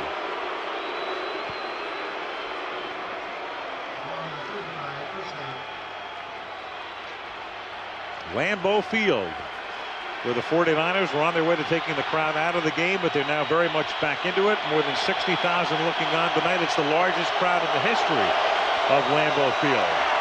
And Gerbach on first down guns one into the arms of Popson, and he's into Green Bay territory. First down at the 48-yard line. Kuntz and Robinson stop him.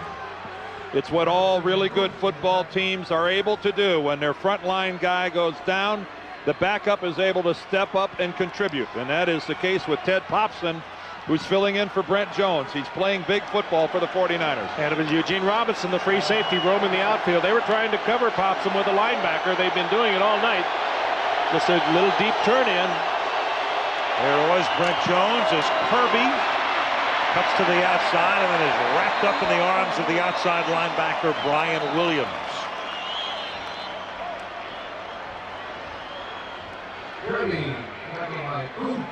Again, one of those no-name linebackers. They love Brian Williams, second-year player out of USC, who has come on, and he, along with Kuntz and Wayne Simmons, forming a very potent triumvirate. Well, Williams started on the outside. That allowed Kuntz to move into the middle to take the place of Fred Strickland, who went to Dallas.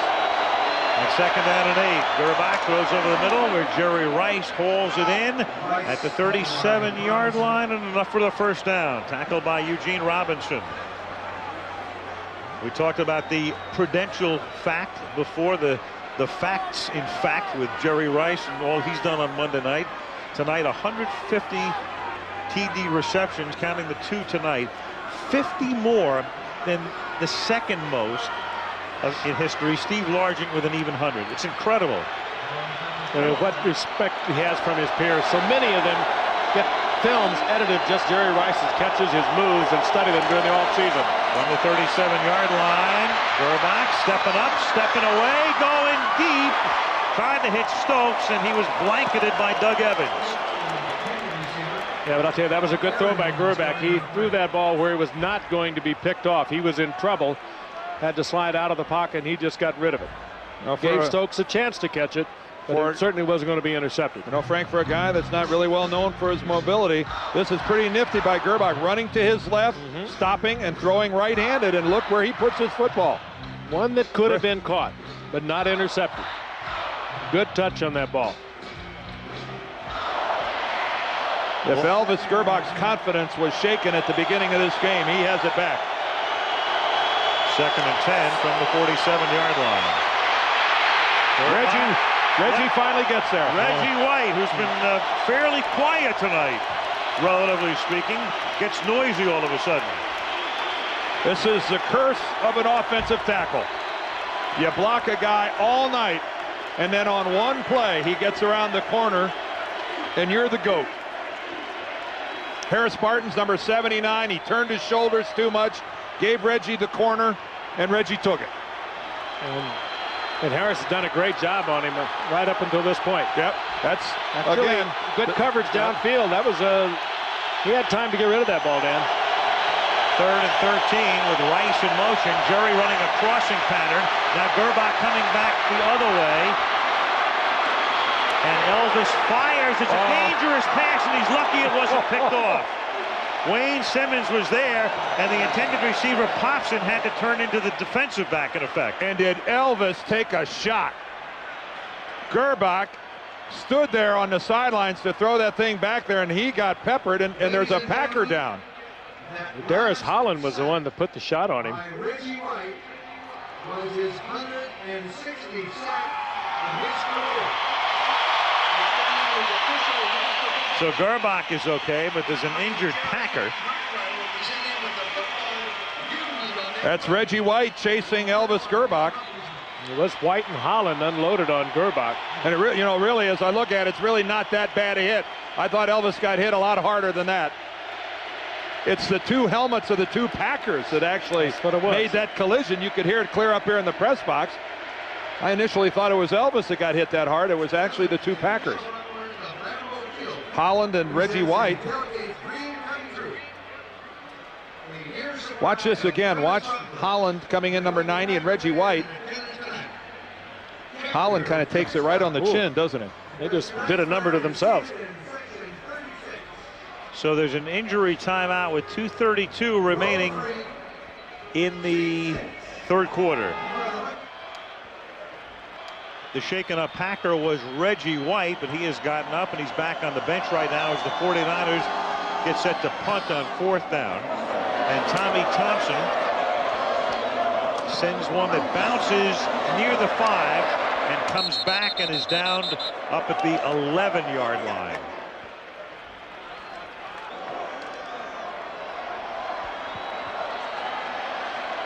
Now the Packers begin from the 12-yard line, 1st and 10. 49ers up by 3. Favre, pump fake, then throws, and it's nearly picked off by Merton Hanks, who hung back there.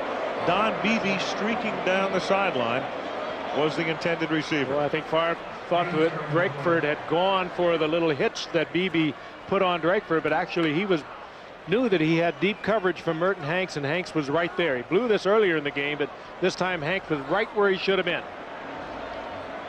If you looked at that, picked it off. If you looked at that closely, you could see that Hanks didn't even take one jitter step forward on the pump by Brett Favre. He was all over that. He had the deep zone. He had made a mistake earlier. On 2nd down and 10. Dorsey Levens up to the 16-yard line, tackled there by Tim McDonald with a little bit more than 2 minutes to play in the third quarter.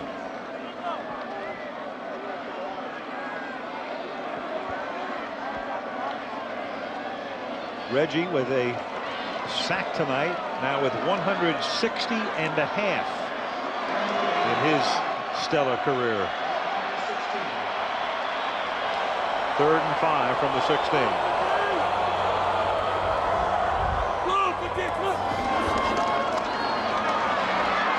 Favre throwing underneath.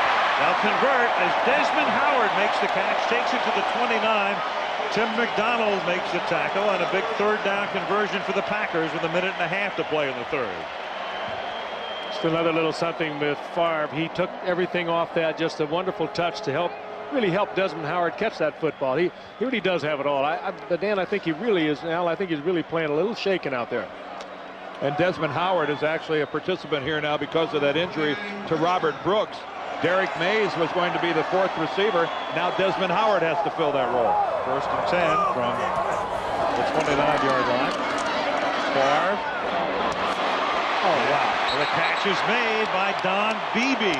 Big night for Don, the longtime Bill who spent last season with the Carolina Panthers.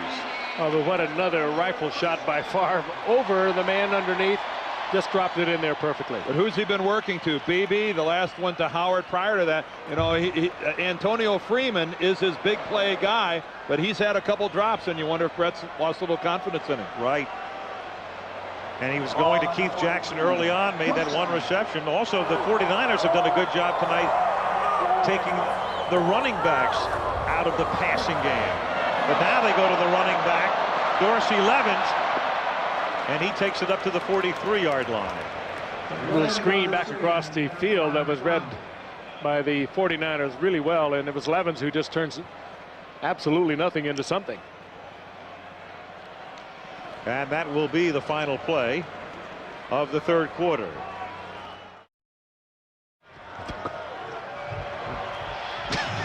I have no comment. What's that mean? He's off cutting the cheese again.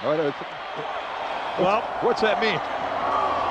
We'll leave that to your imagination as we start the fourth quarter, and Brett Favre on 2nd down and 10 fires, caught by Beebe again. First down at the 49er 33-yard line. I'll tell you, that's not a normal throw. No one should be able to throw that ball from that position. Moving to his left, he rifled that ball about 30 yards on a string. He is so powerful. He's actually like backpedaling. He turns all the way around and starts almost backpedaling, throwing that football. You're right, Frank. That's a gift. That is a gift. Brett Favre blessed with a rocket for an arm. The 31-year-old BB, 6 catches for 170 yards tonight. 11 swings to the outside and taken down beautifully by Lee Woodall. Hung right with him.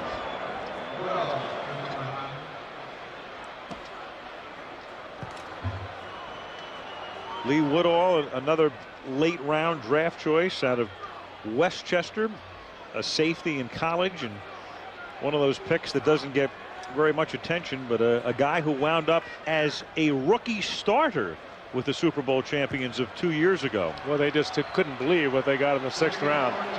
A safety from a small school starting at linebacker for them as a rookie.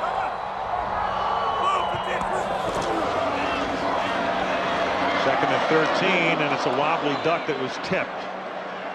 As he released it, Dana Stubblefield got his hand on it. 3rd down and long. 3rd down and 14 from the 37-yard line. Favre off balance against the grain and incomplete. Intended for the double-covered Keith Jackson. So it'll be 4th down. And they would be looking at about a 54-yard Chris Jackie attempt, but they will opt for a punt instead. Jackie's career best actually 54, but the winds are strange here. That was at Detroit, I believe, and indoors, and they're going to count a little on their defense. And the risk you run if you miss it is that the 49ers take over at the 44-yard line.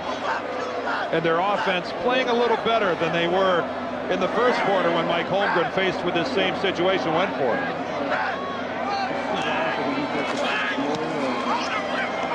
Hendrick tries to put it into the corner and can't. Into the end zone instead. 17-14 San Francisco. The 49ers have it at their own 20 with 13:30 left in the 4th quarter in Green Bay. Elvis Gerbach to Tommy Vardell. Gain of 5 up to the 25. If you joined us late, Steve Young not starting tonight. In uniform, though, but the 49ers looking ahead, and there is Young with the baseball cap on, and they hope to be able to keep him out for the next 2 or 3 or even 4 weeks and get him ready for November and December. One guy who's really fit into this 49er offense, other than that guy, Jerry, Tommy Vardell. He's really having a fine game for San Francisco. Here he is again. He picks up 2 to make it 3rd and 3. Reggie White, by the way, back in the game. Santana Dotson making the tackle. Well, he's everything you want for this West Coast offense, being able to block and run with the football, catch it, work out of the backfield. He can do it all. For the most part, they've done a pretty good job on Reggie White tonight. He's outside on Ted Popson. This time they come out with the short trap. Chris Dahlman gets into the legs of Reggie White. 3rd and 3. Anthony Lynn is in the game at fullback. And it is incomplete. Reaching for it was J.J. Stokes, who has not caught a ball tonight, and Craig Newsome with the coverage.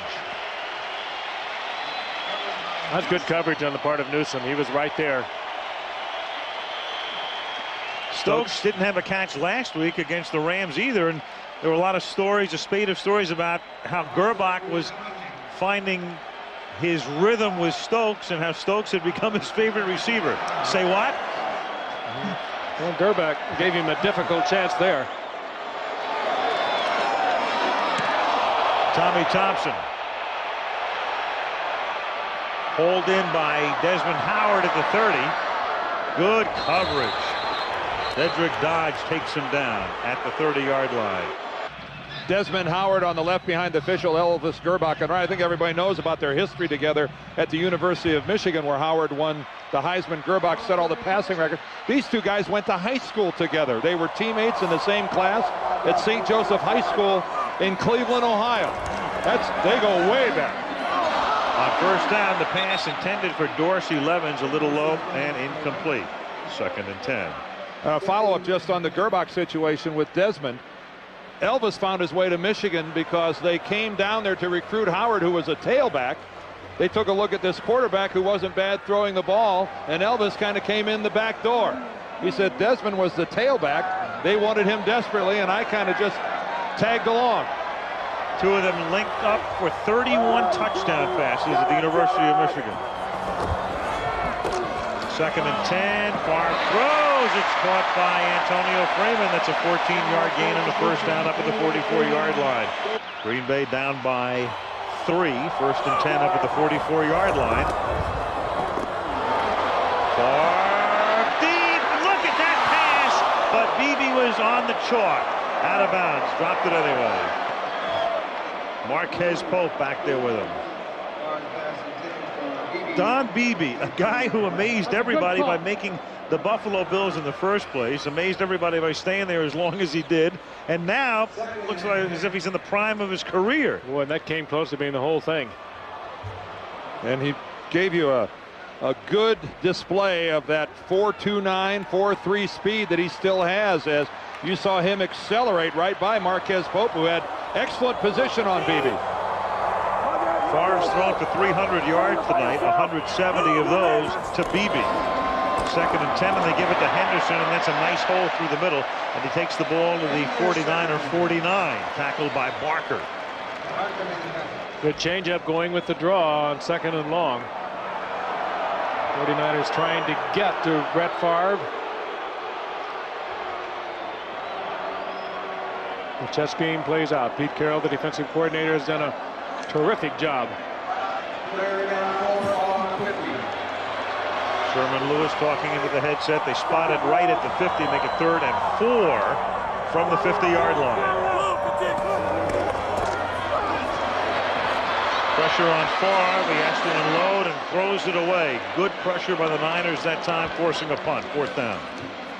You know, at that time they came up the middle and they forced Favre, to move out of the pocket. If you're Pete Carroll, aren't you a little apprehensive because you're putting a guy on the move that's more dangerous on the move than when he's stationary in the pocket? But they're doing a good job in the coverage, Dan. They're staying with the coverage and still managing to get the force on Brett Favre. They've been doing it all night. Hentrick to punt. High floating kick. Fair catch called for and made by Carter on his knees at the 11. So the last time we saw this scene, it precipitated the line from Dan.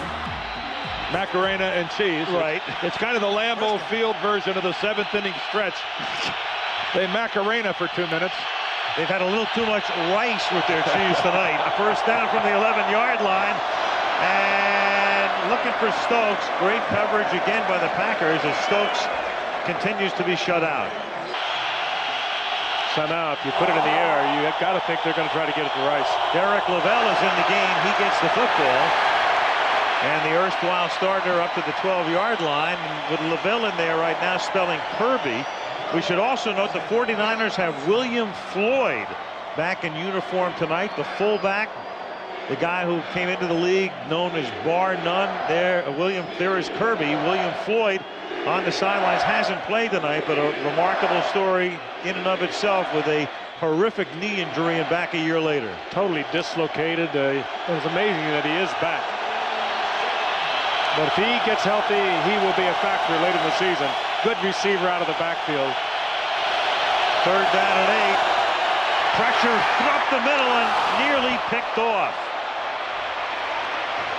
Gilbert Brown came charging in to put the pressure on. That's the 2nd time in as many series that Elvis Gerbach has, at the last minute, decided to get rid of the football, throws it into the middle of the field, and almost gets picked off. That's what you were talking about. Here comes Gilbert Brown. Gilbert Brown is a lot of Gilbert Brown. Blows his way right into Gerbach's face.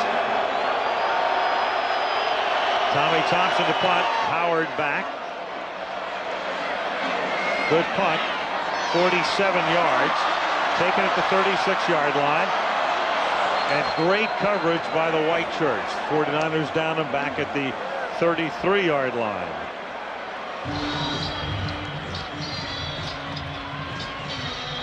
George Stewart, the special teams coach of the 49ers, spent 4 years in Tampa Bay. Rightly so, congratulates his guys. Outstanding coverage. 49ers have rarely put a great deal of emphasis on their special teams, but trying to do more of that this year. They've always felt that with their offense and the way their defense would normally play, that was one area that was just never emphasized and never stressed by the 49ers, special teams. One thing Mike Holmgren talked all week to his club about was being in a tight ball game, because they don't have any experience in doing so. They're in one now. We'll see if it paid off. And Favre throws. It's caught up at the 40-yard line. 8-yard gain. Beebe again. You know, win or lose this ball game, I think Holmgren's club will come out of this better off for having at least been in a pressure-packed fourth quarter. Not much good comes from losing, no matter what type of a spin you try to put on it, but at least they'll gain some experience there, and of course to win it, a huge plus. Under 9 minutes to play on 2nd and 2. Levin swings to the outside, so they've been going with Levins in the second half instead of Bennett, and Gary Plummer makes the tackle. And we have not seen Chimura or Keith Jackson in a long time. Jackson, of course, had that big play in the first quarter, and I think the 49ers realized that they were going to have to make an adjustment to cover Jackson, not with a linebacker, but with somebody more able to run with him, and I think that's what has kind of taken them out of the game.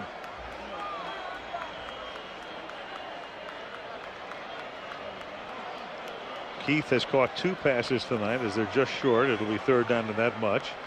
Chimura has caught no passes tonight. And the big play to Keith Jackson early in the game. There's the coverage by Ken Norton. And Jackson separates pretty quickly from Norton.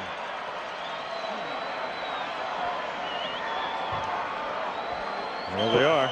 But again, at the conclusion of that series, the 49er defense held, and Green Bay was forced to get just 3 points out of it on a Jackie field goal. Interesting. 3rd and inches, and both tight ends are on the sideline, and they let Favre do it himself on a sneak, and he picks up the first down. But that was 3rd and a full foot. 3rd and about 12 inches. But it's a pretty good ploy to spread it out like that. You take the leapers out of there. You spread the field, and you take a lot of those guys away from the formation that could come sailing across the stop. Take the linebackers out of there that would be in the gap. Yep. First down, Green Bay at the 43. 49ers lead by 3. 7:50 to play in the fourth quarter. Favre rolls. Beebe again. 8 catches for Don tonight. Ball is loose, but after the play is dead at the 48-yard line. Once again, you just have to marvel at the arm of Brett Favre. Whipped that in there across his body and found his new favorite receiver, number 82, Don Beebe. Sometimes I wonder if his receivers catch the ball or if they're impaled by the football. They say it's very easy to catch. It has a lot of revolutions on it. Beebe with 187 receiving yards, and Favre will try to do it himself again, stretching and reaching, and is close to a first down. They're going to give it to him. That's a busted play. I can't believe that's what they intended to do. Brett just coming out and running. I'll tell you, and he reached for it and he got it. He makes a busted play look like a real play. If it's busted, he knows it at the initial instant. And away he goes. Yeah, that's definitely a blow in the backfield. He had backs going different directions. On the 49ers 47-yard line. First down. 1st and 10 at the 47-yard line. Out of a 2-back set now with Jackson on the left side, and Dorsey. Levins is taken down. Ankle tackle by Ken Norton. Good play by the middle linebacker.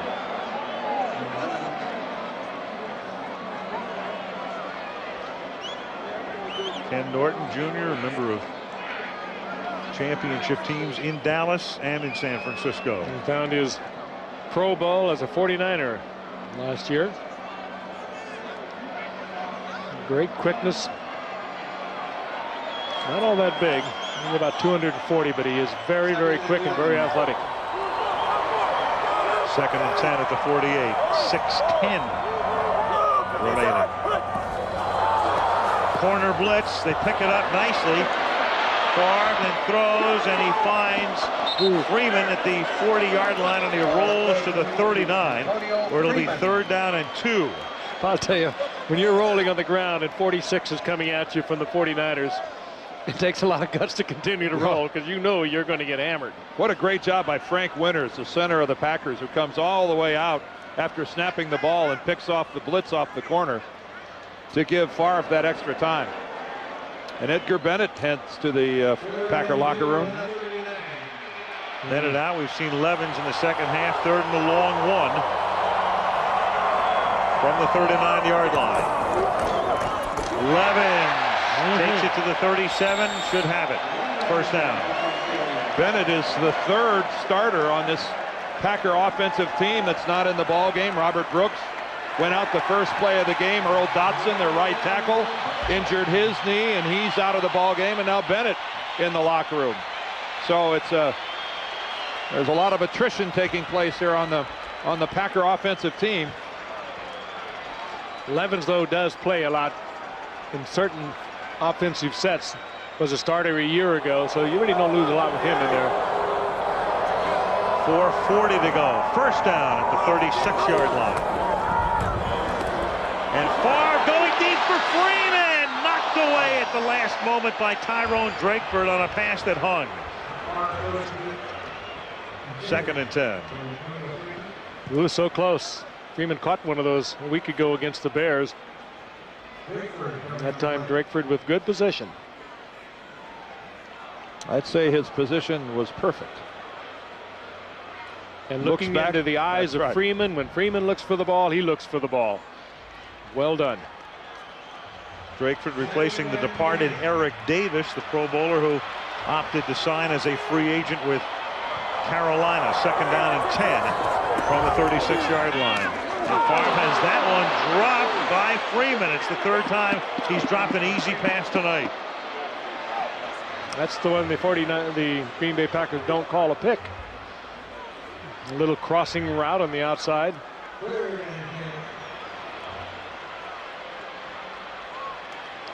Favre on the roll.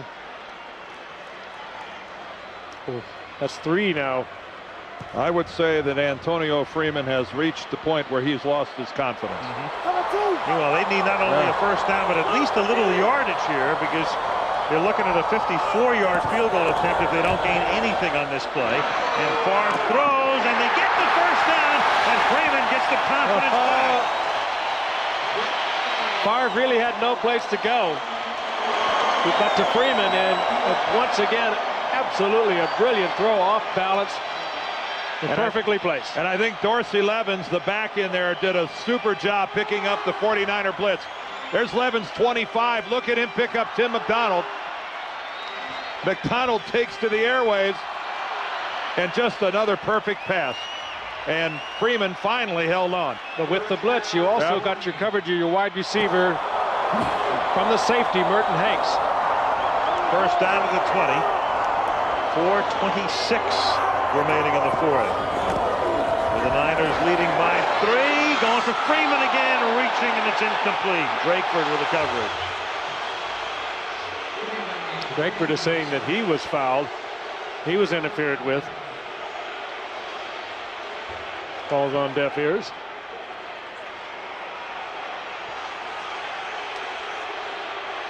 Well, Drakeford's in a good position all night long. There was a bump there. You can see Drakeford's shoulder going into Freeman. Well, Freeman grabbed Drakeford's arm also. That's pretty much contact of the incidental variety. Yeah, these guys do have pads on. 2nd and 10, 4:22 left. Here's Dorsey Levens to the 17-yard line. They have bullseyes all around this stadium, especially down in the end zones where Robert Brooks, as we mentioned, started it off. There's the biggest. 3rd down, call it 8 now. 18-yard line. 3:47 left in the 4th. Does Pete Carroll come after him? 3 receivers set to the left. Favre goes that way, almost picked off.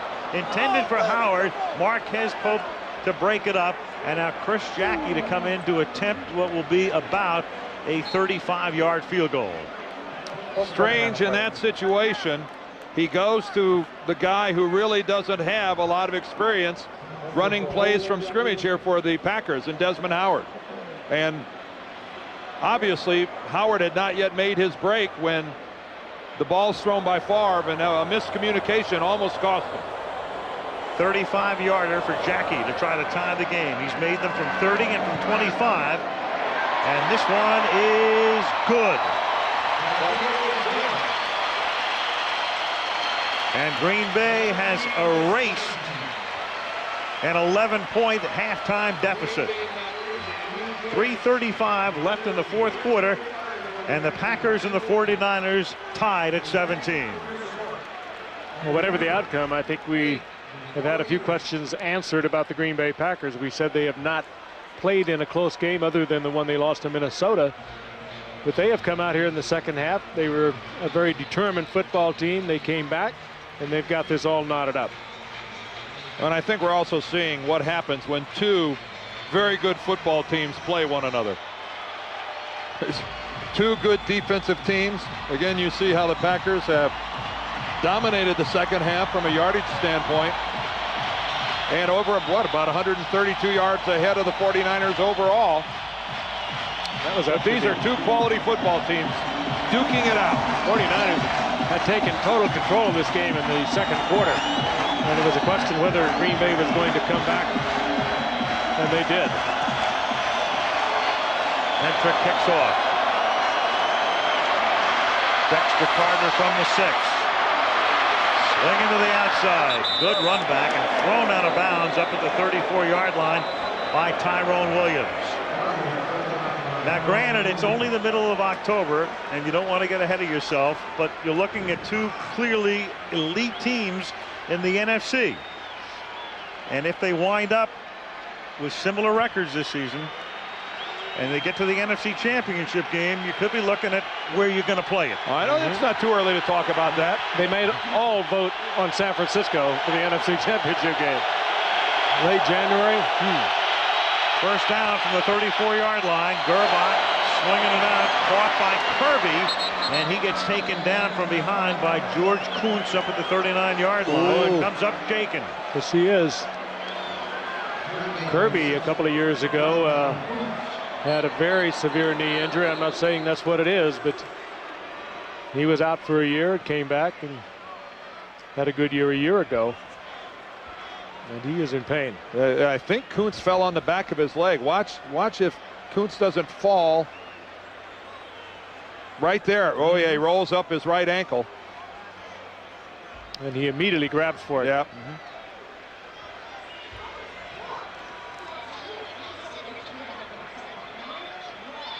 Kirby picked up from Miami when Jimmy Johnson decided to go with his particular offense. He found Kirby, who'd been pretty much a third down back, expendable. The 49ers brought him in initially as a third down back, but as of tonight, with Tommy Vardell looking on as the guy they're going to make into their featured back.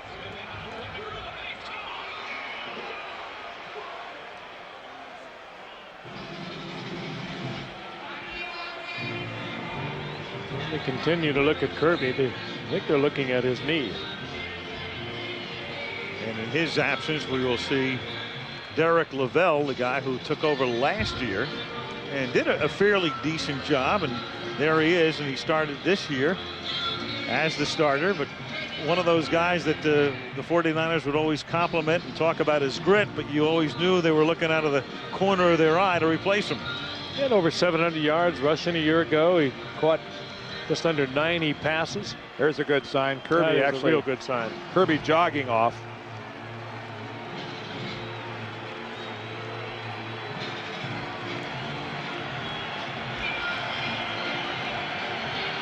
Terry Kirby to the sidelines, and Lavelle in the game, and play ready to resume right now. Second down and 5 for the 49ers up at the 39-yard line. 3:19 left in the fourth. Game time at 17. Crowd in full throat.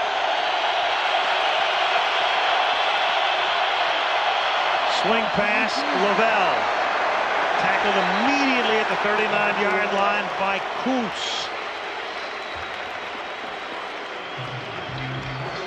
So impressed with the play of both of these defensive teams here tonight. The coverage has been good. The tackling has been crisp. We've not seen a lot of blows.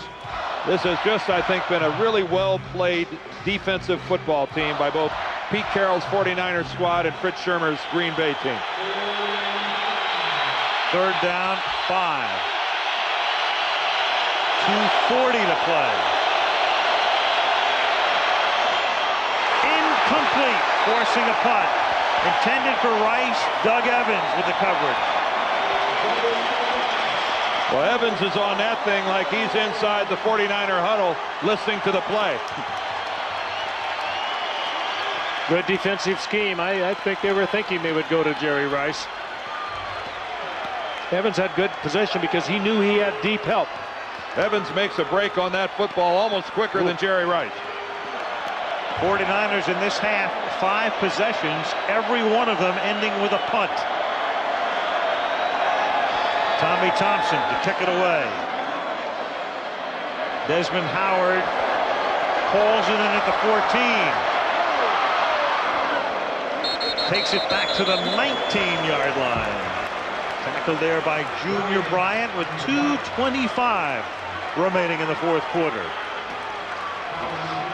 Well, this is why you play the game if you're an offensive player. To get the ball in this situation, you have all of your timeouts remaining. You get a chance to get after it. Bill Walsh, I think, walking the sidelines. Couldn't take it in the press box. He was up here for most of the game, is now on the sidelines. How do you keep those juices from flowing? 1st down, Green Bay. They have all of their timeouts plus the 2-minute warning. And Favre throws, and it's incomplete. He's trying to get it into Antonio Freeman, who was covered at that point by Lee Woodall. 2nd down. And Favre had enough trouble trying to get away from Dana Stubblefield. Yeah, Favre has had some drops tonight. That's one of the reasons that Brett, and it's incredibly uncharacteristic for him to complete less than 50% of his passes. In fact, the only time in the last several years he completed less than 50% of his passes was in the monsoon Monday night game in Chicago 2 years ago, a game he still won. 2nd and 10, and that's picked off, intercepted by Marquez Pope, and the 49ers have a 1st down at the Green Bay 13-yard line. We're talking about a good read. Pope, who had coverage, but he had double coverage, had deep man zone behind him. Well, he just read it perfectly. But he's throwing it to a rookie, Derek Mays. And Frank, I want you to look at the route that Mays runs. And it's a real soft. Watch this route by Mays, Frank. Tell me what you think. He does not go for the ball for one. No, look at that. Now, Derek Mays, as a receiver, has got to make a better break to the inside than that. Marquez Pope, who has to keep reading about how vulnerable he is. Yeah, what's that? His 4th interception of the year. In the last 5 games. A full take that from the 12-yard line. Derek Lavelle to the 11-yard line. Well, when Marcus Pope came last year, he came as a safety, had been playing safety and was moved to the corner. Meanwhile, Green Bay now wants to take its time out here. And then the clock will stop again at the 2-minute warning. They're already, in effect, conceding at least a field goal and figuring, okay, we're down by 3, and we'll conserve as much time as we can when we get the ball back. And on that interception, we can go all the way back to the first play of the game when the Green Bay Packers lose Robert Brooks.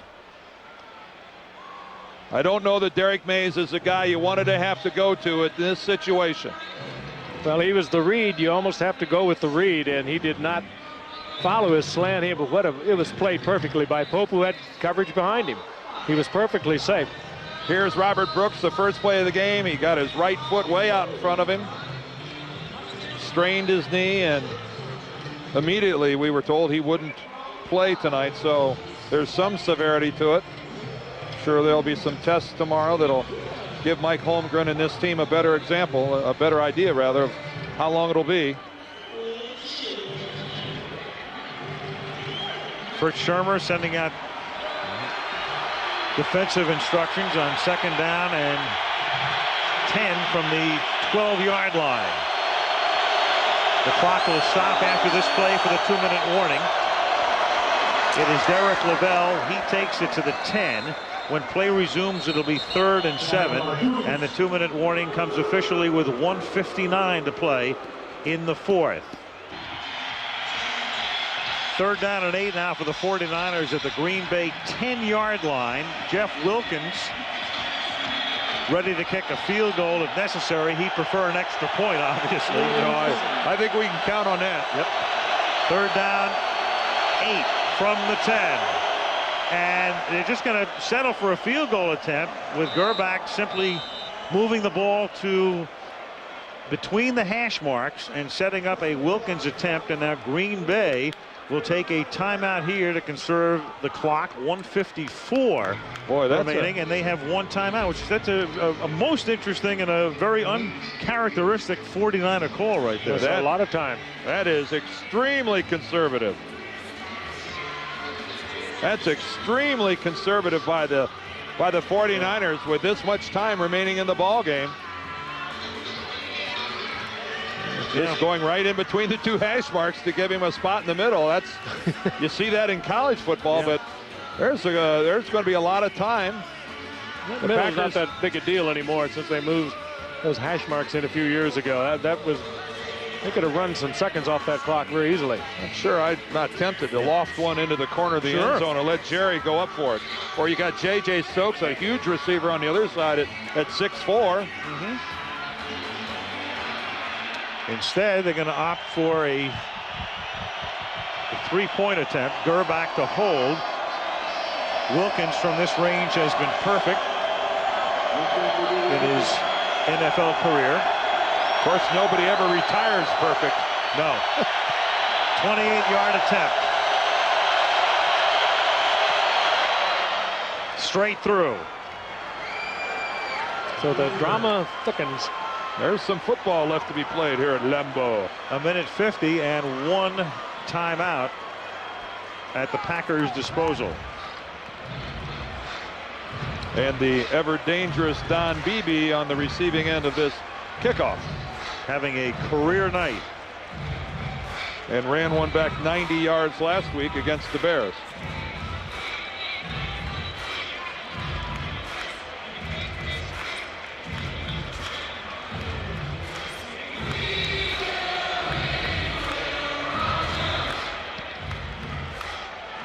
Looks like a pitching wedge mowing right through that grass.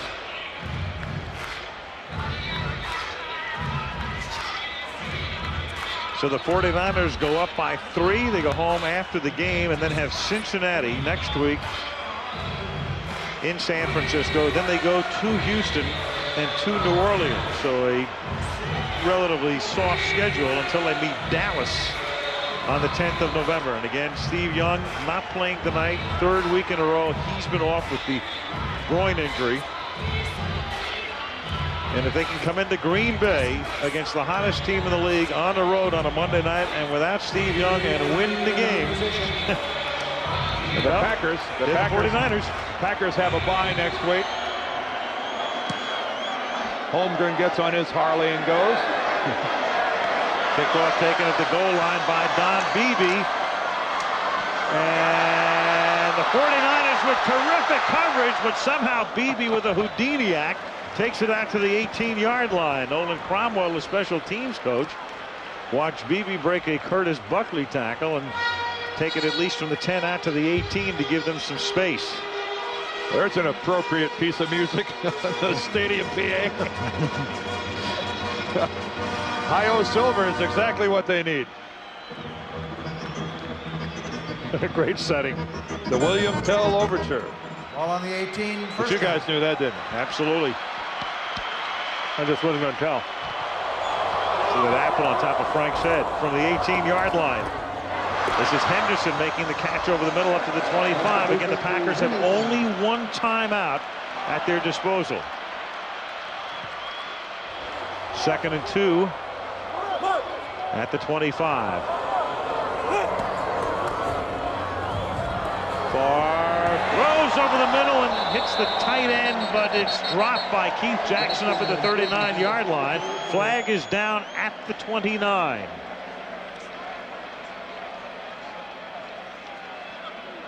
And Jerry Markbright. Illegal hands to the face. Number 31, defense. 5-yard penalty. Automatic first down. Steve Israel. It's not that terrible a penalty. We have an unsportsmanlike conduct foul on number 39, 15 yards. That is. 5-yard penalty, and he's disqualified. Whoa! Oh, that's a terrible penalty. And he said, Jerry said 39. There is no 39. I think he might have meant 31. He might have meant Israel. The 5-yarder was not that big. That's colossal. I did not see him push an official. It obviously has something to do what he said to the official. Well, Jerry will come back on here, I would assume. Both penalties will be enforced. Whoa, that's That is 20 big yards. time. 20 yards of penalties, and one of your dime backs in a dime back situation is thrown out of the game.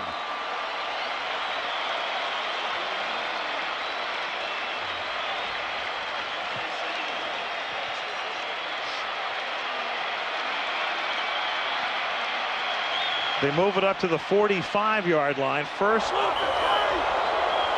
and 10 at the 45. And it's hauled in by who else? Don Beebe. Boy, how do you... I don't know, but Beebe's having a career night. sure is. I don't have all the Buffalo stats. He had some great nights and great days with Buffalo, but this is truly remarkable performance by Don Beebe. It's 198 receiving yards for Beebe tonight. Maybe not all that tall, 5'11", but he has that great speed. You have to respect it. 1st down, 44-yard line. San Francisco leading by 3. Favre directing traffic and throws, and it is caught at the 36-yard line. It's Don Beebe again. What a gun. Beebe catches a Beebe. And a Beebe it was. Again, it's beautiful to watch. Brett Favre in motion, directing traffic, but when he releases it, boy, that's beautiful. Almost a flick of the wrist, isn't it? With so much on it. And a super catch by Beebe, because that was smoking. He gains 9.5 seconds and inches. Beebe up and over 200 yards tonight from the 35. Are the 49ers coming? Yep. They give it to Levins. He gets the 1st down. He takes it to the 33. So right now they're looking at a 50-yard field goal if they don't get another yard. Boy, that one came close to blinking all the way. You get caught in the blitz, and you get that quick pop. So close. Chris Jackie, who's been efficient from 50 yards in his career, and he's looking at a 50-yarder if they don't gain another yard, but they do gain some here as Desmond Howard makes the catch at the 25-yard line. Now you're looking at a 42-yard field goal. There's Jackie. He stops the clock. And this is a good catch by Howard here, because this ball's back behind him a little bit. He's got to make the adjustment on this football, and does.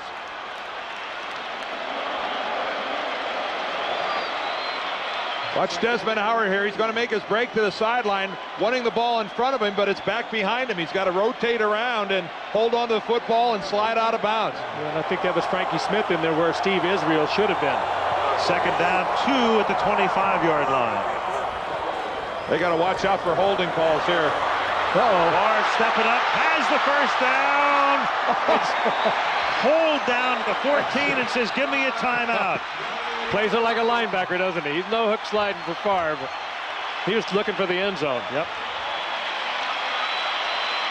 And Mike Holmgren going to the play sheet. What do I have for a situation like this? Because right now he's got to be thinking about getting into the end zone. I don't think that he's going to settle for a field goal to tie this up. They're going to take a shot or two at the end zone. Packers have just used their final timeout. 30 seconds remaining in the 4th. And here was the quarterback that was nearly whacked out of the game in the 1st half. We thought he might have been gone for the night. Looked dazed, came back in. That was Ken put on Norton. quite a show. That was Ken Norton that got all the way down there and put the hit on him.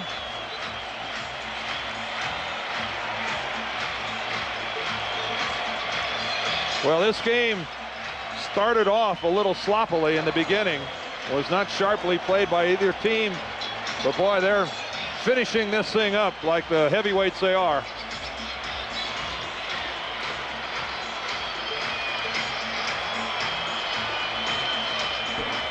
Pack out of timeouts, first down. Walsh, who's watched the entire game from upstairs on the field in the waning moments. 1st and 10 from the 13. Favre in traffic, tries to throw it away and does. Tamura says, I was held. The official said you weren't. And Brett Favre is still down on the ground and he looks like he's hurt.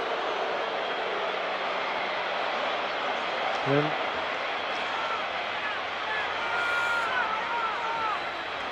apparently falling on his right elbow, and if he needs an injury timeout here, he'll have to come out of the game. And Jim McMahon, so sparingly used in the last 2 seasons, will have to come in. again, he takes a shot to the face and then is just hammered right into the turf. Oh, he might have had the wind knocked out of him. He landed heavily with no chance of protecting himself. But he's going to have to stay. He will stay in the game with the play clock down to 5. And on 2nd and 10, Favre throws, and that's incomplete with 17 seconds remaining. So now you're in a position, you've got a 3rd down, and if you throw underneath and can't stop the clock, you run the risk of not being able to kick a game-winning field or a game-tying field goal at this point. And they will not do that. No, because they can't run their field goal team out in time. No. So if there's no stoppage of the clock, The other disaster is a sack. he has no choice but to loft this into the end zone. And of course, that's fraught with peril. Yep. The 49ers realize it. He will be careful with it. 3rd down and 10. Levens in motion. And Favre throws, nobody home except the band, and so Jackie will come in to try to tie it and send it into overtime.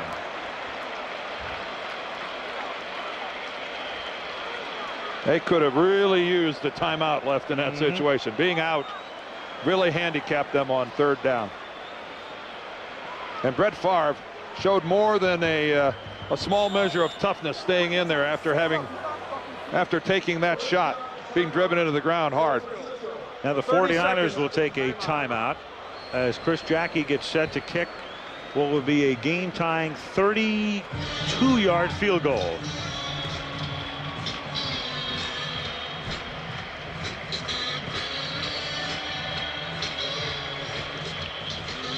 Well, it was a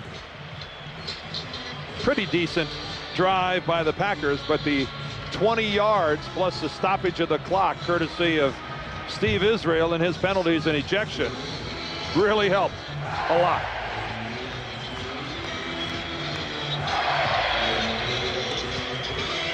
Craig Hendrick will hold it. Frank Winters will snap it.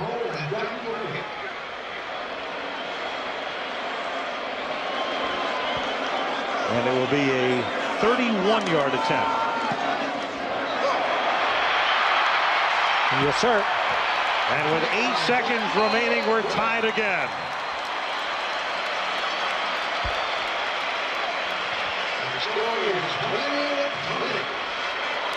Well, we talked about it when San Francisco didn't take a shot at the end zone and was very quick to settle for a field goal that would give them a 3-point lead, knowing there was 1 minute and 55 seconds left for the Green Bay Packers. This is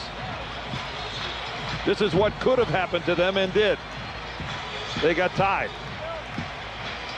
There's Steve Israel. He provoked that additional 15 yards and was ejected from the game. I'm surprised he's still on the bench. Normally when a player is ejected from a game, he has to leave the field. Maybe number 39 left the field. Jerry Markbright originally called number 39. There is no such player on the 49er roster.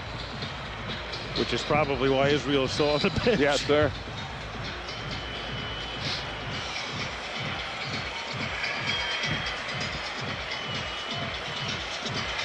Hentrick to kick it off. The clock starts when a 49er touches it. Right there. Dropped and picked up by Derek Deese. And he takes it up to the 33-yard line. So the 49ers have time for one more play. In all probability, a kneel down. And then the next critical call will be by the 49ers, heads or tails. And that so often is the critical call. Very, very quiet night, no wind.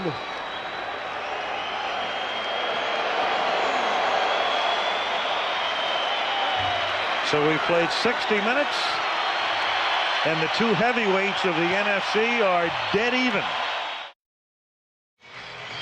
The 49ers won the toss for overtime, so they will receive. Crouch standing, Craig Hentrick to kick, and Dexter Carter to run it back. So here we go, overtime in Green Bay. Carter from the goal line. Back up to the 22-yard line. Roderick Mullen makes the tackle. In overtime, first team to score wins. It's sudden death. They can play a maximum of 15 minutes. And each team has 2 timeouts. And by and large in overtime, you're only allowed one mistake. Normally the first mistake ends up costing you the ball game. This is the 6th overtime game of the season in the National Football League. The previous 5 have been determined by field goals.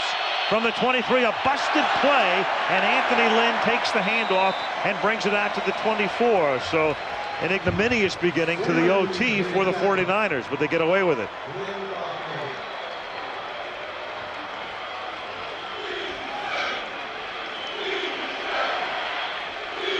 Second down, 9 from the 24-yard line.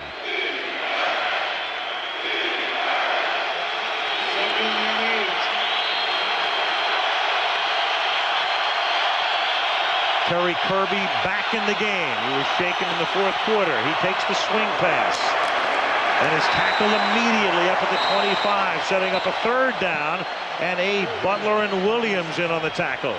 Boy, and Elvis gets planted by Reggie White. I think what the Green Bay defense has just about taken Jerry Rice and J.J. Stokes out of this game here in the second half. Quarterback has looked to them, but they've been drawing double coverage. Somehow they've been able to do it and get away with it. I think by and large, guys, the coverage that we've seen from both teams' secondaries has really been good. Been good stuff. 3rd down, 7 from the 25-yard line. 4-man rush. Gerback floats one. A pass that is incomplete. Juggled at the 34-yard line. Stokes never had control of it, then went out of bounds. 4th down. And he had it dropped right on his hands. A good throw by Elvis Gerback.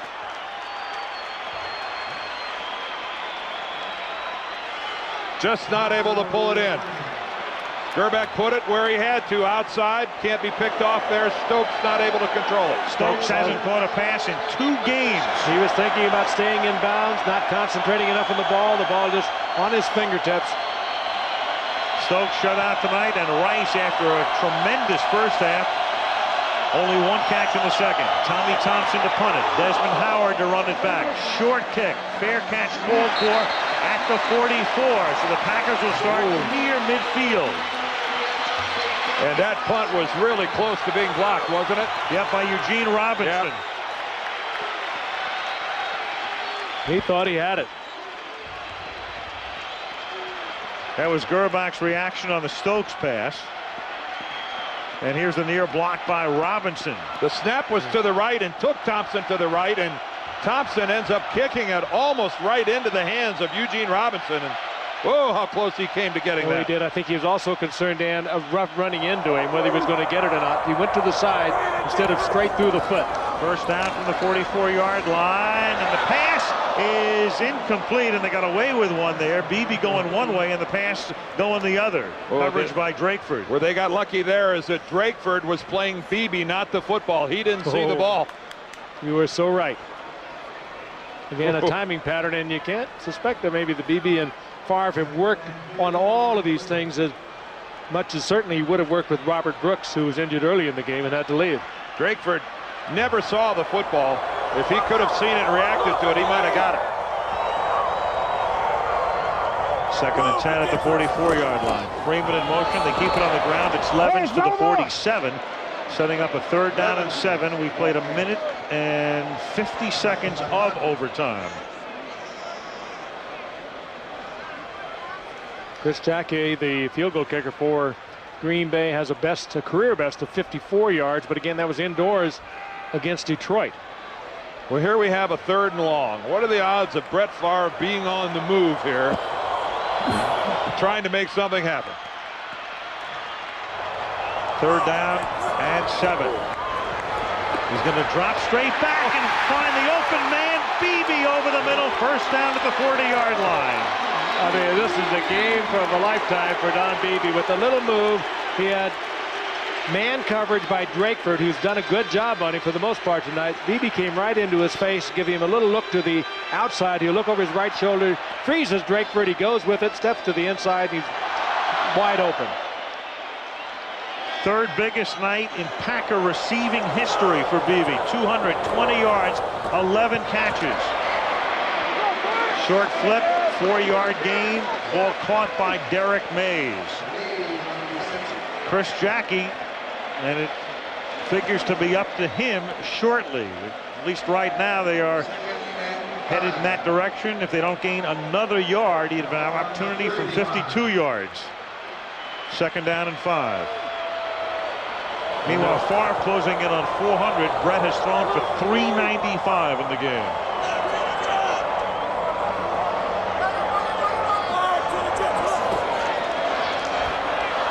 Off balance, and lucky it wasn't picked off by Pope after Norton buries him.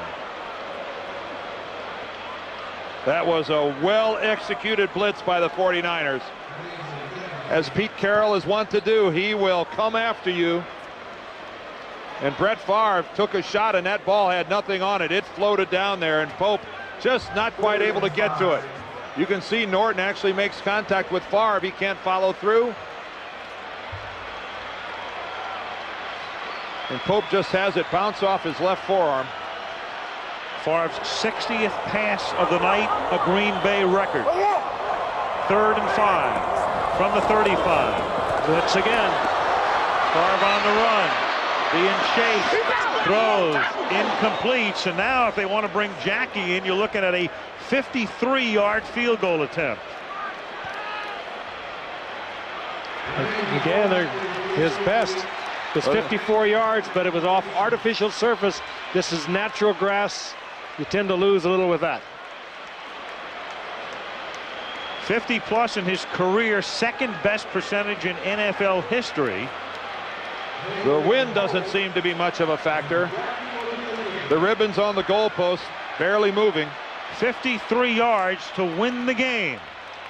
Hentrick puts it down. Oh, yes. The kick long enough and good. That was good for 60.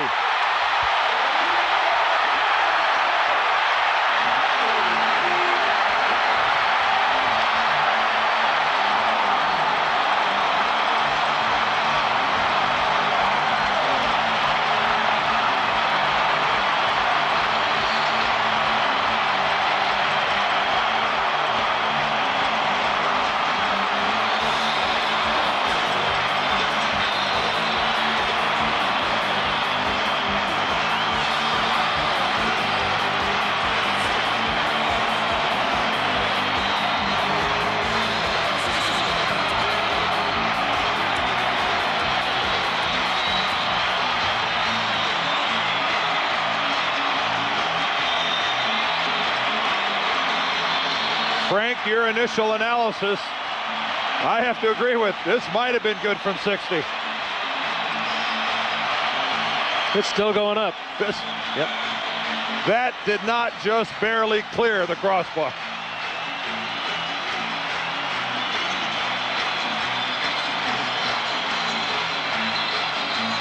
The Packers dominate the first quarter. The 49ers dominate the second quarter.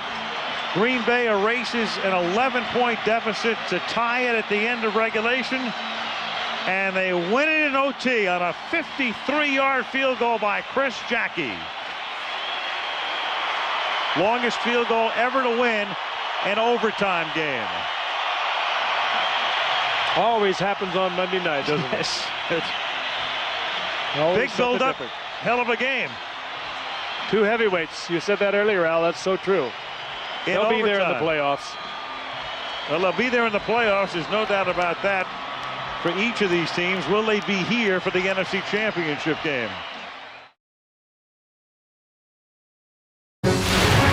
This NFL Films production has been brought to you by NFL Network. Watch the National Football League 24 hours a day on NFL Network.